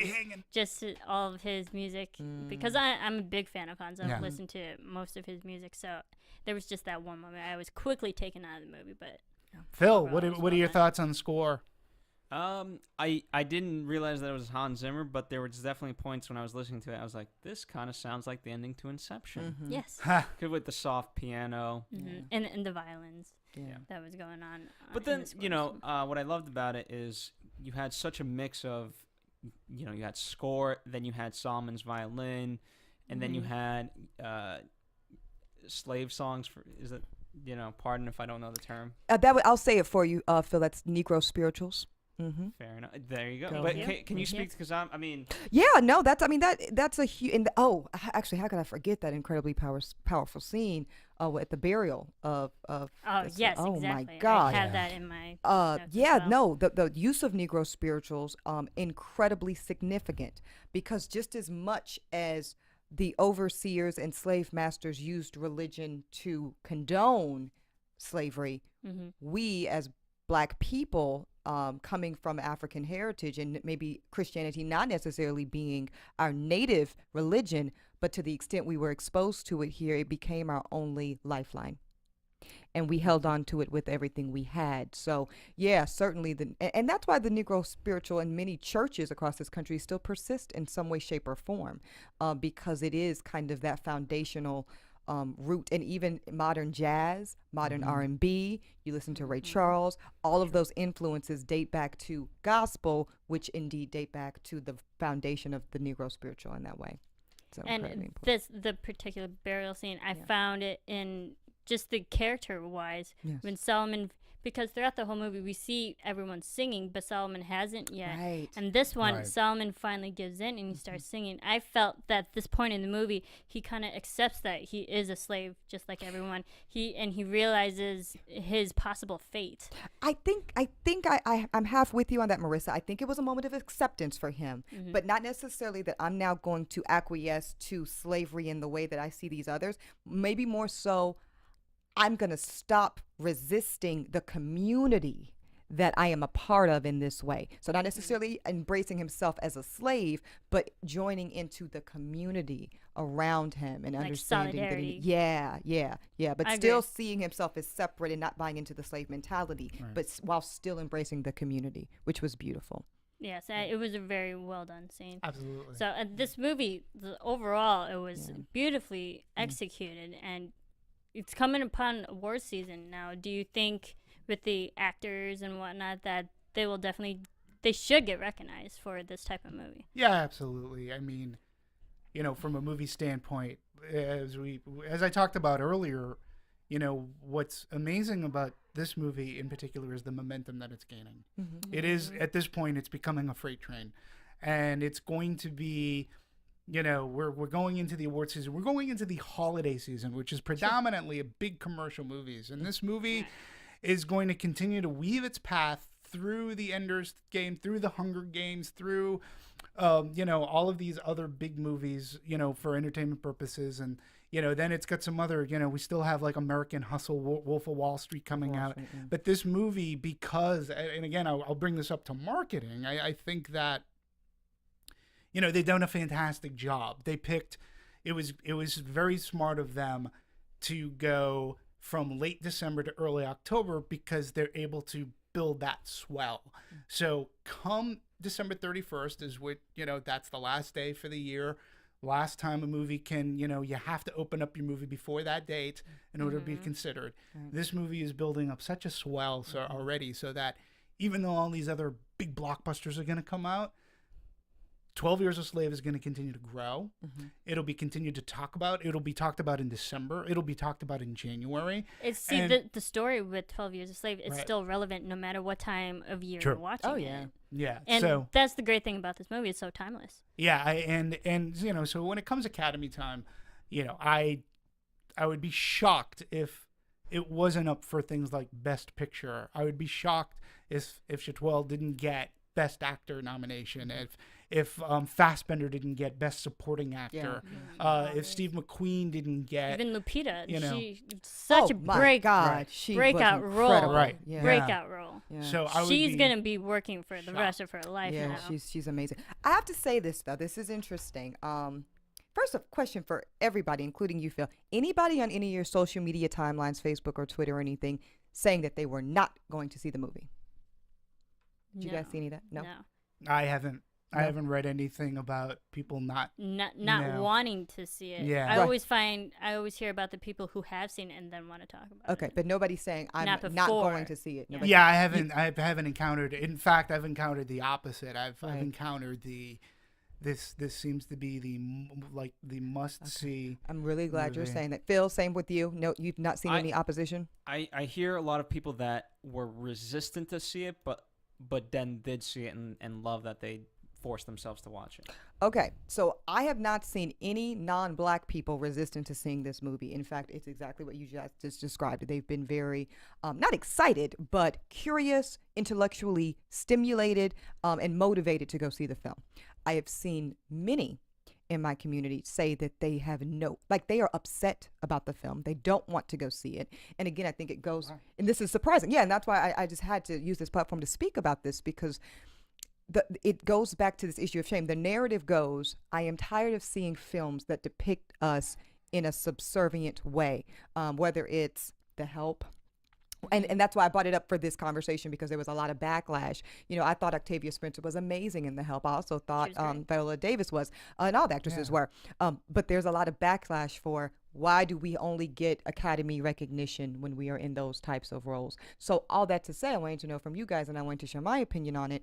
I believe it's Chiwetel, the lead actor. How he doesn't at least get a nomination, and quite frankly, unless I'm blown away by something I haven't seen so far, he wins.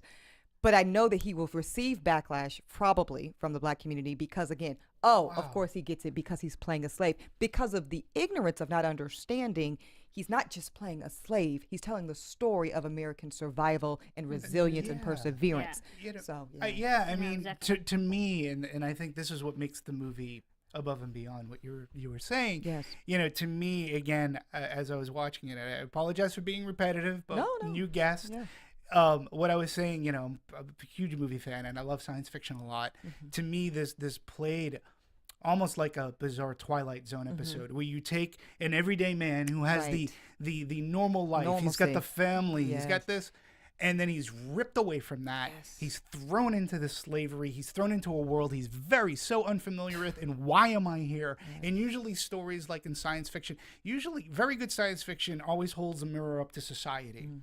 I found that this movie holds a mirror up to society even today, but it's not science fiction. It's true. I had to keep on reminding myself, this isn't a made-up, this isn't a story, it is a true morality tale. It is a true story, and I had to keep reminding myself of that. And for all of those reasons, that's what made this movie. This isn't just a story about, like, slavery. No, and I think that Steve McQueen was right. His instincts were correct.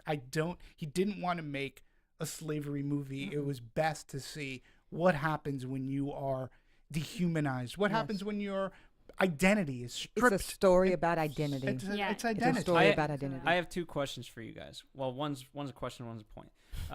First one being, how do you hold it up to The Butler? Not in the sense of, in comparison, but when you kind of, as Ebony was speaking, people getting honored, there's a lot of talk about The Butler being a great movie and people deserving nominations for that. And, so I think it's very much in keeping with the notion that Emily brought up, was why just these movies?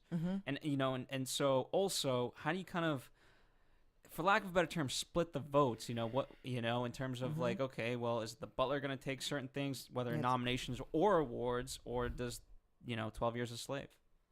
So, and honestly, I haven't seen The Butler yet. The Butler. Okay. Do you see The Butler? I have not. I do have to give it to the Black community, that they are having these movies that are so important, that these are stories that probably would have never been told had someone had the perseverance to tell them and had the platform to show these movies. And I'm glad that they're finally coming out, because we, the people, we need to see these movies. Did The Butler have the same reaction? Yes. A lot of people really, literally, I'm just quoting stuff I saw on Facebook, guys. Yeah, no, I'm so tired of seeing, why we always have to be a maid, a slave, or a butler. That's a direct quote. So that's referencing The Help, 12 Years a Slave, and The Butler.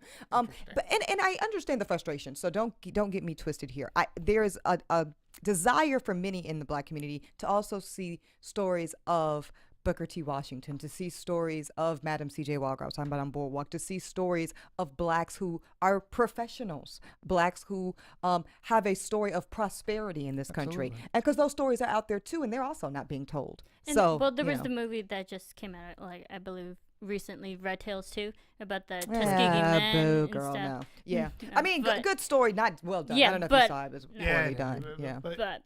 But still, having those kind of movies out, but it's showing the Black community in a positive light, though. Mostly. Red Tails? Yeah. No, true enough. But to Phil's point, I saw both.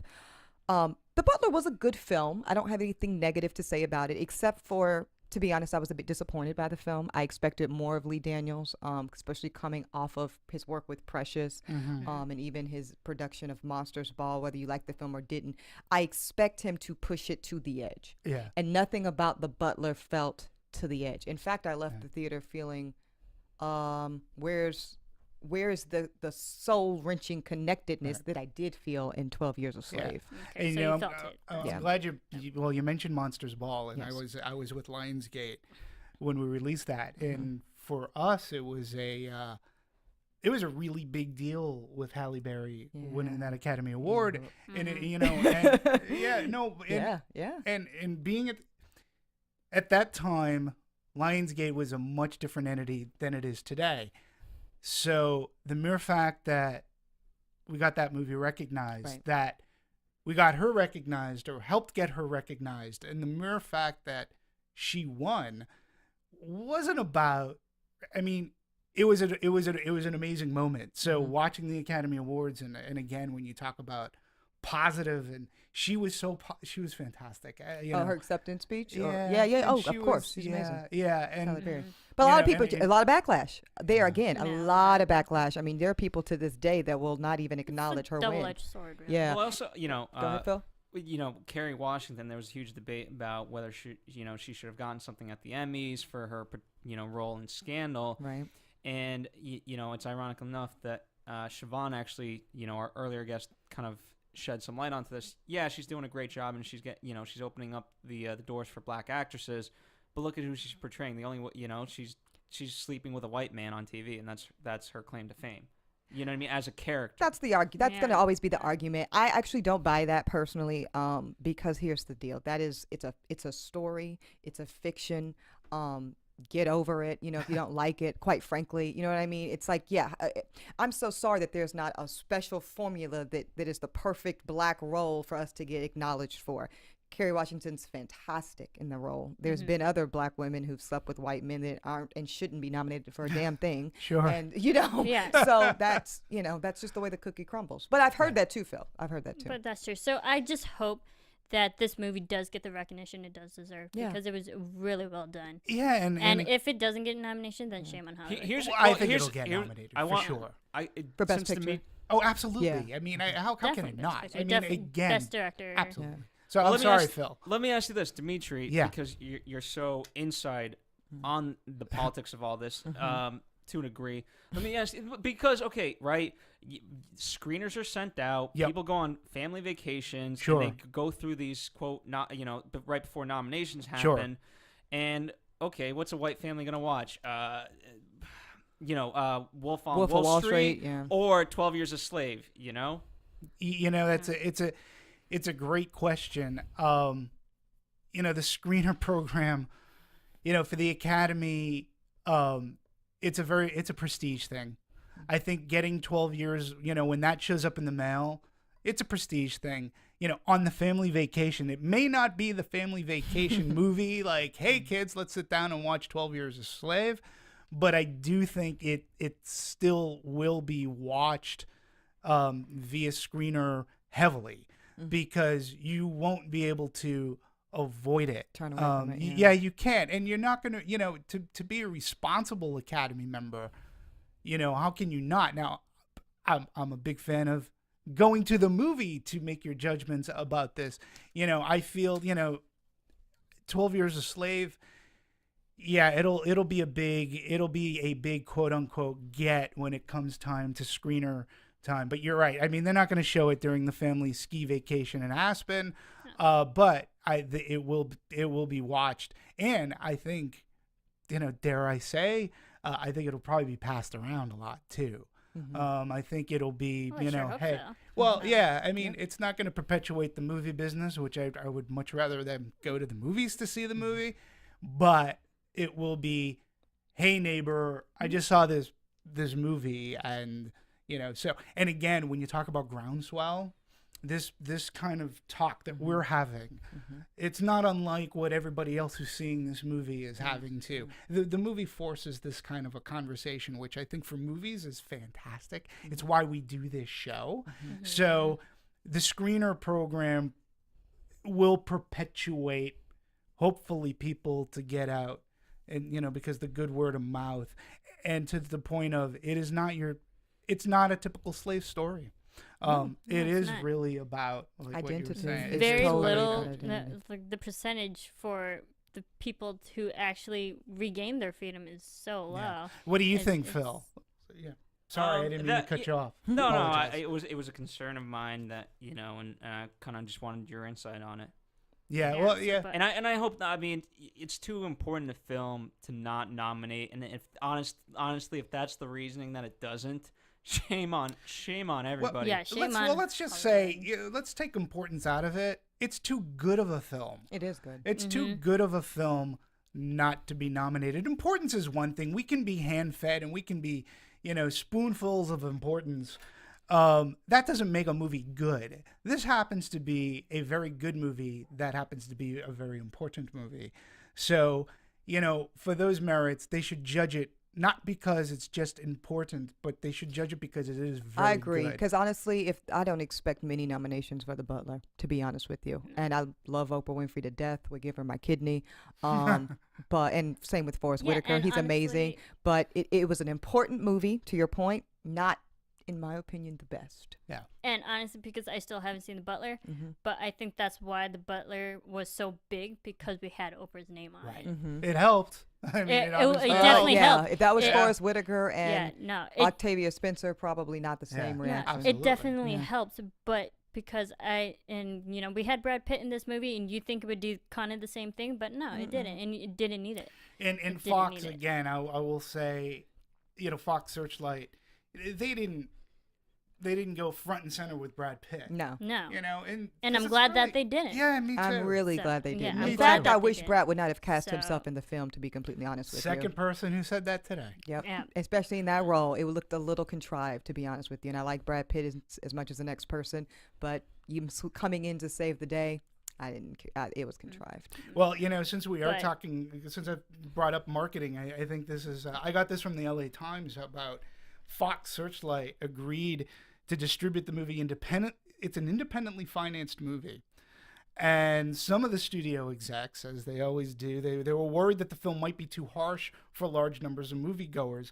And in fact, the studio didn't pay anything for the distribution rights, agreeing to share the box office proceeds with the financiers of 12 Years a Slave.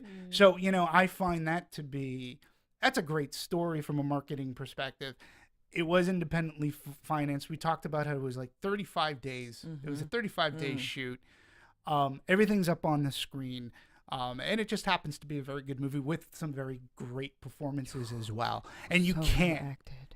you can't shy away. You can't turn, Chiwetel Ejiofor was fantastic. And that's what Michael I'm really. Fassbender. Oh, he was amazing. I wasn't that familiar with his work until this film, and then now I'm going back and seeing other things he's been in. He's phenomenal. I really hope if they get the nominations, and I do believe in possibly the actual some of these awards, I really want all of us, I'm talking about all communities, including the Black community, to give credit where credit is due. These people will not be walking away with Academy Awards because they played a slave in Hollywood. Yeah. That's been done before. They'll be getting these awards because they were the best actors of the season. And I hope that's fully appreciated. Yeah, I think so too. I hope, I hope so. It should get, it should get the recognition for being the movie that it is. Too many times, like, we are forced to watch important movies, and it feels like you're taking medicine. Exactly. Yeah. And- sometimes you are. And going into watching this movie, my friends that I know at Fox had said that it was very good. It was getting pressed by the film festivals that it was in, so this buzz was seeing. So it was a movie that I want to see this movie. And yeah, I want to see more Steve McQueen's movies. I wanna after see this more Steve one, McQueen, and too. because he came off of Shame and Hunger, and just seeing this movie, I want to see his other work. I was like, wow, this was such a mind-blowing movie. I want to see those two movies because I guess he touches upon the harsh stories that are hard to tell. Yeah. But he executes them so well. Well, I can tell you this too, because this is something else, that happens in Hollywood. That the movie is gaining a major amount of traction, and it's a Fox Searchlight film. Brad Pitt produced the movie. that Paramount is actually with Brad Pitt's company. They're feuding over 12 Years a Slave. Paramount is basically saying the executives of Plan B breached the company's deal with the studio by failing to offer Paramount a chance to finance the movie. And of course this happens in After the Hollywood. fact, Like if the movie flopped, right. They wouldn't be fighting for Paramount would be, okay, Brad, when are you doing the next World War Z movie? You know? So I just find it interesting when a movie like this does take traction. When these things happen, you know that the relevance of the movie. Yeah. Really successful. Yeah. And you know, one thing we didn't talk about, Phil, what did you think of the movie overall? We didn't talk about what we all thought of this movie. I really enjoyed it. You know, and please don't. Not too much, right, Phil? No, just kidding. Go ahead. As soon as I said it, I knew I was like, Isn't that nice? It is the joy of my world to mess with Phil on these issues. Go ahead, Isn't Phil. that nice? Phil loved That's the why you're movie. here. Right. You love that. No, thought it was a I'm just going comedy. to stop. Okay, go ahead, Phil. No, but you know, as a film, it was very well done. You know, and for me, no matter what it is, even when we did our Captain Phillips dissection, I always love talking movies from a movie perspective and trying to cut out the extra contextuals. And as a movie, it was really brilliantly done. And you know what? I'm gonna go with Dimitri. It's well-made movie of high importance. Exactly. Marissa? And the realization that this is based off a true story just makes it all the more real, more important, and why everyone should see this. Yeah. Agreed. What are your thoughts? This movie was great. As a film, it kept my attention the whole time. I realized I knew it was about a free man who was forced into servitude. But it was just me watching this whole movie, waiting for his freedom to come back, and it really did pay off in the end. And I do still feel bad that this was such a epidemic problem that so many people dealt with it. Even though he was one of the lucky people who got out of it, it still affected everyone else. And there was that one moment near the beginning of the movie where he made that quick friend who quickly regained his freedom the very next day, and he just left him. And then when Solomon gained his freedom back, he got to say his last words to Lupita and then left her.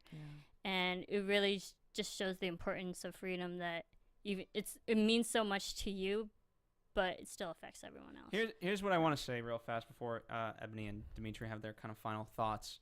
I want to offer this up, you know, for those of you listening, whatever heritage, whatever color, or sexual orientation, male, female, doesn't really matter to me. And, you know, there's still these problems today. But ironically, they're hidden behind such minutia, and because this person said this to me on Twitter, and you know all of this, and so instead of fighting for what's really important out there, we're fighting over such minute things, and no one has, you know, and especially now, right? We talked about the cinematography kind of taking its time and the story taking its time. No one has time because they're going 100 miles an hour over things that don't really matter, and so you know what, guys, just take a moment. And you know what? Realize that you don't have it as tough as this. Yes. You know, and if you are, and you know what? In those moments when life is that tough, do something about it. And especially, you know, and I hope that it's not happening to you, but obviously, if you see acts like this, do something about it. Yes. All it takes is one man or woman. Yeah. Oppression That's important, goes Phil. all around. Yeah. My final thoughts.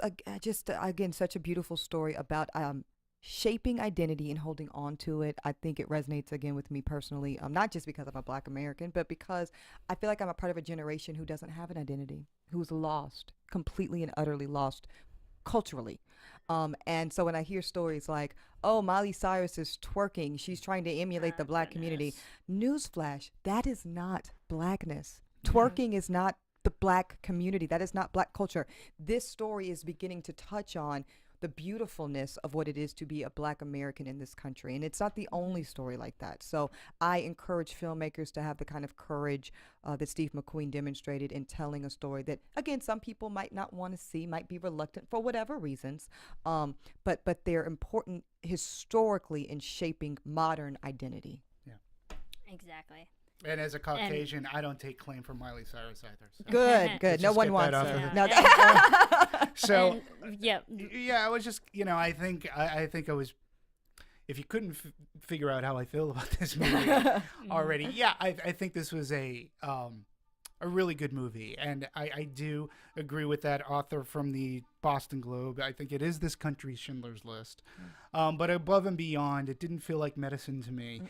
The pacing to it was it's a 2-hour and 20-minute movie. It was paced very well. Technique and craft were beautiful and wonderful. The performances were great. It's a strong film. And it is one that during this season that I think should not be ignored. It will not be ignored. No. So go see it. If You're you watching haven't- the show, you've already watched You've it. already seen it. So yeah, It's definitely a movie I'm gonna definitely tell as many people as I Absolutely. can. I'm making my family watch this. Yeah. I already told them yesterday, you have to go see this. I'll It's a hard movie, but people need to see this. yes, it's yeah, worth it. I'll say one thing. I didn't think that I'd want to see the movie again. I think I want to see it again too. I wanna see it again. I never see movies again. I do Yeah. all the I do time. all the But after I walked out of this, I was like, I can't sit through this movie No. again.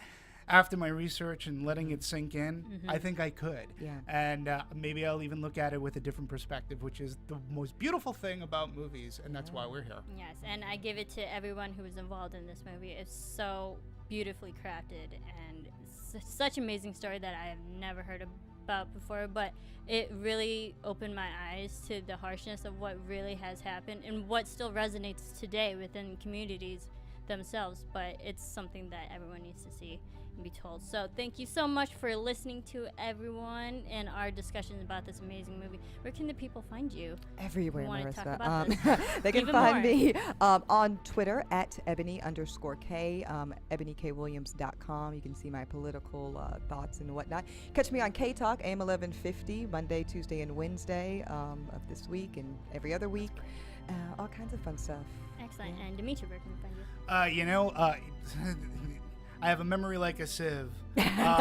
We have Anatomy of a Movie email addresses. Phil, help me out. How's that go? Is it DPanos or my name? And then You could try info@Anatomy of a Movie, and then Okay. we'll connect you with Dimitri. great. There you go. There And you Phil, have where it. can we find you? Well, you can follow us at Movie Anatomy on Twitter. We do have a Facebook page, so we're really building this brand. And again, thank you to Siobhan Hughes for joining us earlier from Black Hollywood Lives, 100% Yes. real. Great, Siobhan.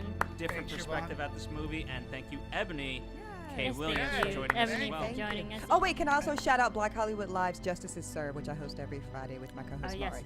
Definitely listen to our sister network, BHL, Black Hollywood Live. Is such a great insight to everything that goes on in And- Hollywood as well. And you can follow me on Twitter and on Instagram at Serafini TV, as well as every other show at AfterBuzz TV, our other sister network. And go to the site anatomyofmovie.com, folks. definitely.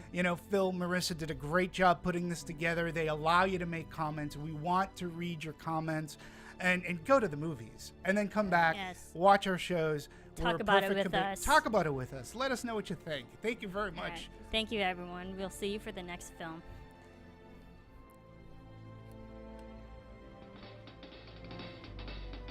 From producers Maria Menounos, Kevin Undergaro, Phil Svitek, and the rest of the Anatomy of a Movie staff, we would like to thank you for listening and subscribing to the show.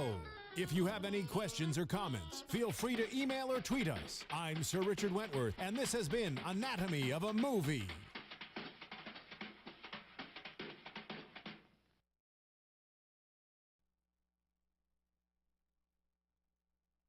I'm opening.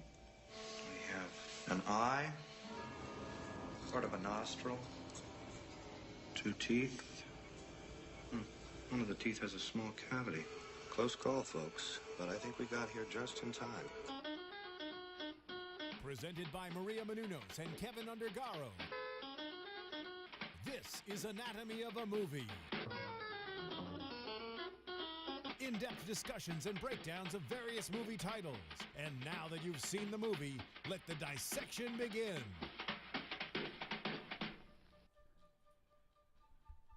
Welcome back, everybody, to 12 Years a Slave, Anatomy of a Movie edition. Hello, I am your host, Marissa Serafini, and with me, I have... Dimitri Panos, and hey everybody, I have to start this off with everybody here. The Red Sox won the World Series. That'll be the only sports reference in a movie show. Get but that I have to out get of that out of my system. system. All right. And then we're also joined by our lovely, lovely host, Siobhan Hughes. Welkom, Siobhan. And Thank then, you. of course, we can't forget our wonderful executive producer and also running the ones and twos in the booth, Mr. Phil Svitek. Hello, everybody. I'm excited to be here. And Siobhan Hughes, actually, she was a panelist for Black Hollywood Live's film review of 12 Years a Slave, so she has a great perspective on it. That's a really, really good in-depth show, too. We'll kind of be cross-referencing them, but our podcast will be different from theirs, but definitely check that one out as well. Black Hollywood Live's 100% real. Yes, and right now we're talking the anatomy of a movie version, which we're definitely going to break down and dissect this movie. Of course, we're assuming that you've already seen this movie, so it's going to be chock full of spoilers. If you haven't, I suggest you highly go see it and then listen to this amazing podcast. But let's just start off. The concept and development of this movie, Steve McQueen. I know he was looking for a film. He wanted to do a film about a free man in the North who got pulled into slavery, and then his wife actually found this book, 12 Years a Slave, and then he read it and made it his life mission to put this movie into production. Yes, yeah. Actually, the idea was discussed in about 2008. Plan B executives and Steve McQueen sat down, and he was actually talking about this before his first film, Steve McQueen's first movie, The Hunger, was premiering at the Toronto Film Festival, and then Brad Pitt, whose company Plan B ended up producing the picture with them. They discussed the project with McQueen, and then the directors start. Hard to watch and hard to accept, but they're needed just to, the quote, those who do not know their history are doomed to repeat it. Right. To that point, Exactly. I think this movie is very much, I think thematically, remember how many times is he trying to write that letter? And the movie, in fact, opens up with that, him trying to just piece anything together to make ink in order to send out this message. And I think partly, thematically, the movie is something like that where, in whatever way it can get out there, it's trying to get out there into the consciousness of, America, but, the world as well. Yeah. Yes, and exactly. And this movie kind of goes against that whole Hollywood, that one-man hero protagonist. And Sure. And that Hollywood stereotype. We have this one-man, Solomon Northup, and the thing is, we see throughout this whole movie his endurance, his will to survive. And I believe there's a line that he's like, I don't want to survive, I want to live. Right. Which is so true, because fighting for survival that's fighting every day just to live. But when you're living, you don't have to worry about survival. Yeah, no, and there's another, it was my favorite line in the movie when, talking about his survival, and I had said it, I will keep myself hardy until freedom is opportune. Mm-hmm. And he did his best to do whatever he could to survive until such opportunity. He, again, when you, tying it back to my hope message, like there was hope for that.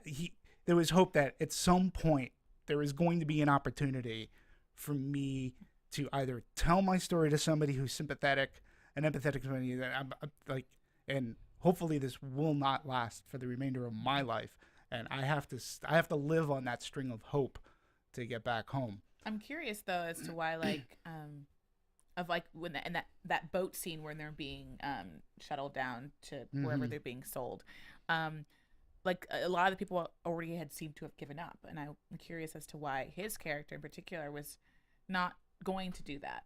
See, and I think to go off of that Solomon Northup, we know he was an educated man. Mm-hmm. He had the intelligence to understand and conceptualize what was happening and really comprehend this situation. Whereas I think the other people, yes, they were still free, but I don't think they had the exact intelligence level as Solomon has. And statistically, people who are more educated can deal with stressful situations better than those who aren't. And correct me if I'm wrong, there was a character that I believe he met.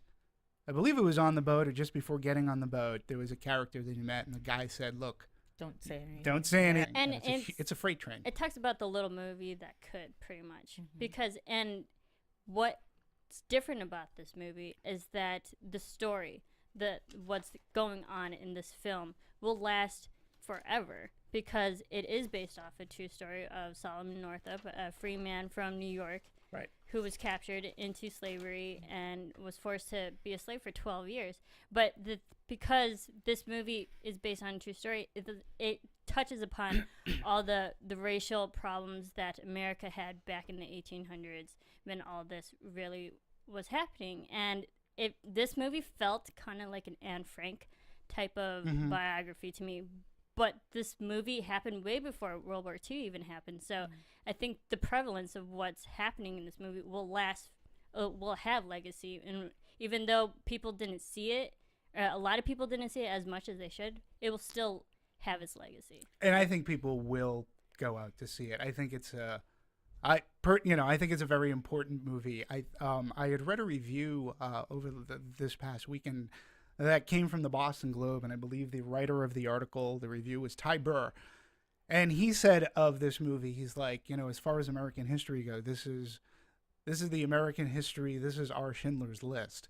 And when I thought about that, it really is. For me, watching the movie, I had to keep on reminding myself that it was a true story, because I'm a big science fiction fan. And this has the makings of like a Twilight Zone kind of a movie, where you take your everyday guy, has a normal life, wife, kids, and then he's ripped away from that. And he's thrown in, his identity is stripped. He becomes, and there's usually a morality tale. And I had to keep on saying to myself, but this really happened. And then it makes you think, like, man, as a species, we suck. Like, we are, as an entire species, like, I'm going to throw another science fiction, The Day the Earth Stood Still. You get why if people were to look at Earth from outside and look at our history, we were very violent. We're mean to one another. And I guess, we have to take that, we have to take hope. We have to, finally, we have to look at hope, and that we can become better people. But what happened in 1841, it's still happening today, in the cases of human trafficking. And now we're being, sex slavery, and, kids are being, as much as things have changed, and I like to believe that we've become better people, a lot hasn't. And it's frightening. It is. I mean, I think with movies like this, they are started working on the script with writer John Ridley. So, it's fascinating that, even as his first movie, because between his first movie and now, he's made a couple of movies. And, I always find the genesis of a movie fascinating, because sometimes it just takes, it's 5 years, if my math is correct. Is my math correct, Phil? 5 years, from 2008 to 2013. So it's been a movie that's been in the production aspect for a while now. Yeah. For a little while. And then, the movie has had, thus far, we'll start off, it premiered at the Telluride Film Festival on August 30th. And then before screening at Toronto, on November 15th, Summit Entertainment had secured a deal to distribute the movie in the international markets. And then just a few weeks before, Principal Photography, a company, New Regency Productions, came in, and they agreed to co-finance the film. And then because, again, this is, one of those great Hollywood stories, because of a distribution pact between 20th Century Fox and New Regency, Fox Searchlight Pictures acquired the film for the U.S. distribution rights. And thus far, the film was initially scheduled to be released in late December.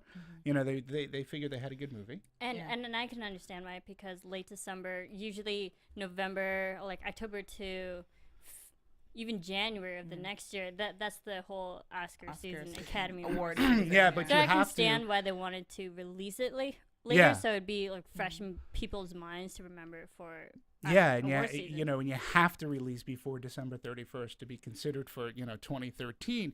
But what happened is that they test screened it, and the test screenings were so through the roof for the movie. They were like, you know what, we can release this a little bit earlier. So they did. They decided to platform the release, and they went out in October, which for this kind of a movie. When you think about October, you are thinking a little bit lighter fare, maybe a horror movie here or there. Yeah. And, it opened a up horror of sense. True. But, right. but it ain't Carrie. Yeah. And, they opened up at 19 screens. And then Which is a little surprising. Sorry to cut you off there. No, but it's all right. I personally haven't heard of this film up until it was really word of mouth that people told me to go see this film, and I did. And then when I found out that it was only originally starting in 19 screens, I can understand why. Sure. I'm like, why isn't this movie more worldwide? They did that on purpose.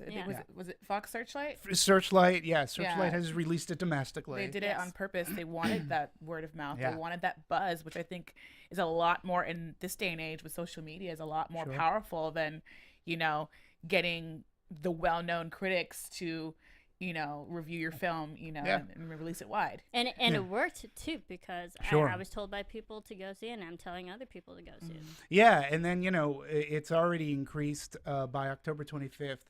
It's increased to 123 screens, and this past weekend, November 1st, it's 400 for this past weekend, 412 screens. So Fox Searchlight, no stranger to how to platform a movie. You may remember the movie Juno, which was released by Fox Searchlight, and great. They had a similar kind of rollout. Let the word of mouth, like you were saying, let that work. And the momentum of this particular picture is going to last all through the holiday season. And it's going, it's weird. We got a ton of blockbusters coming out between now and the end of December. 12 Years a Slave is going to navigate those waters, and it's still going to be talked about. It's still going to be around come the end of the year. And then once that, as you start getting into December, you start hearing the Academy buzz.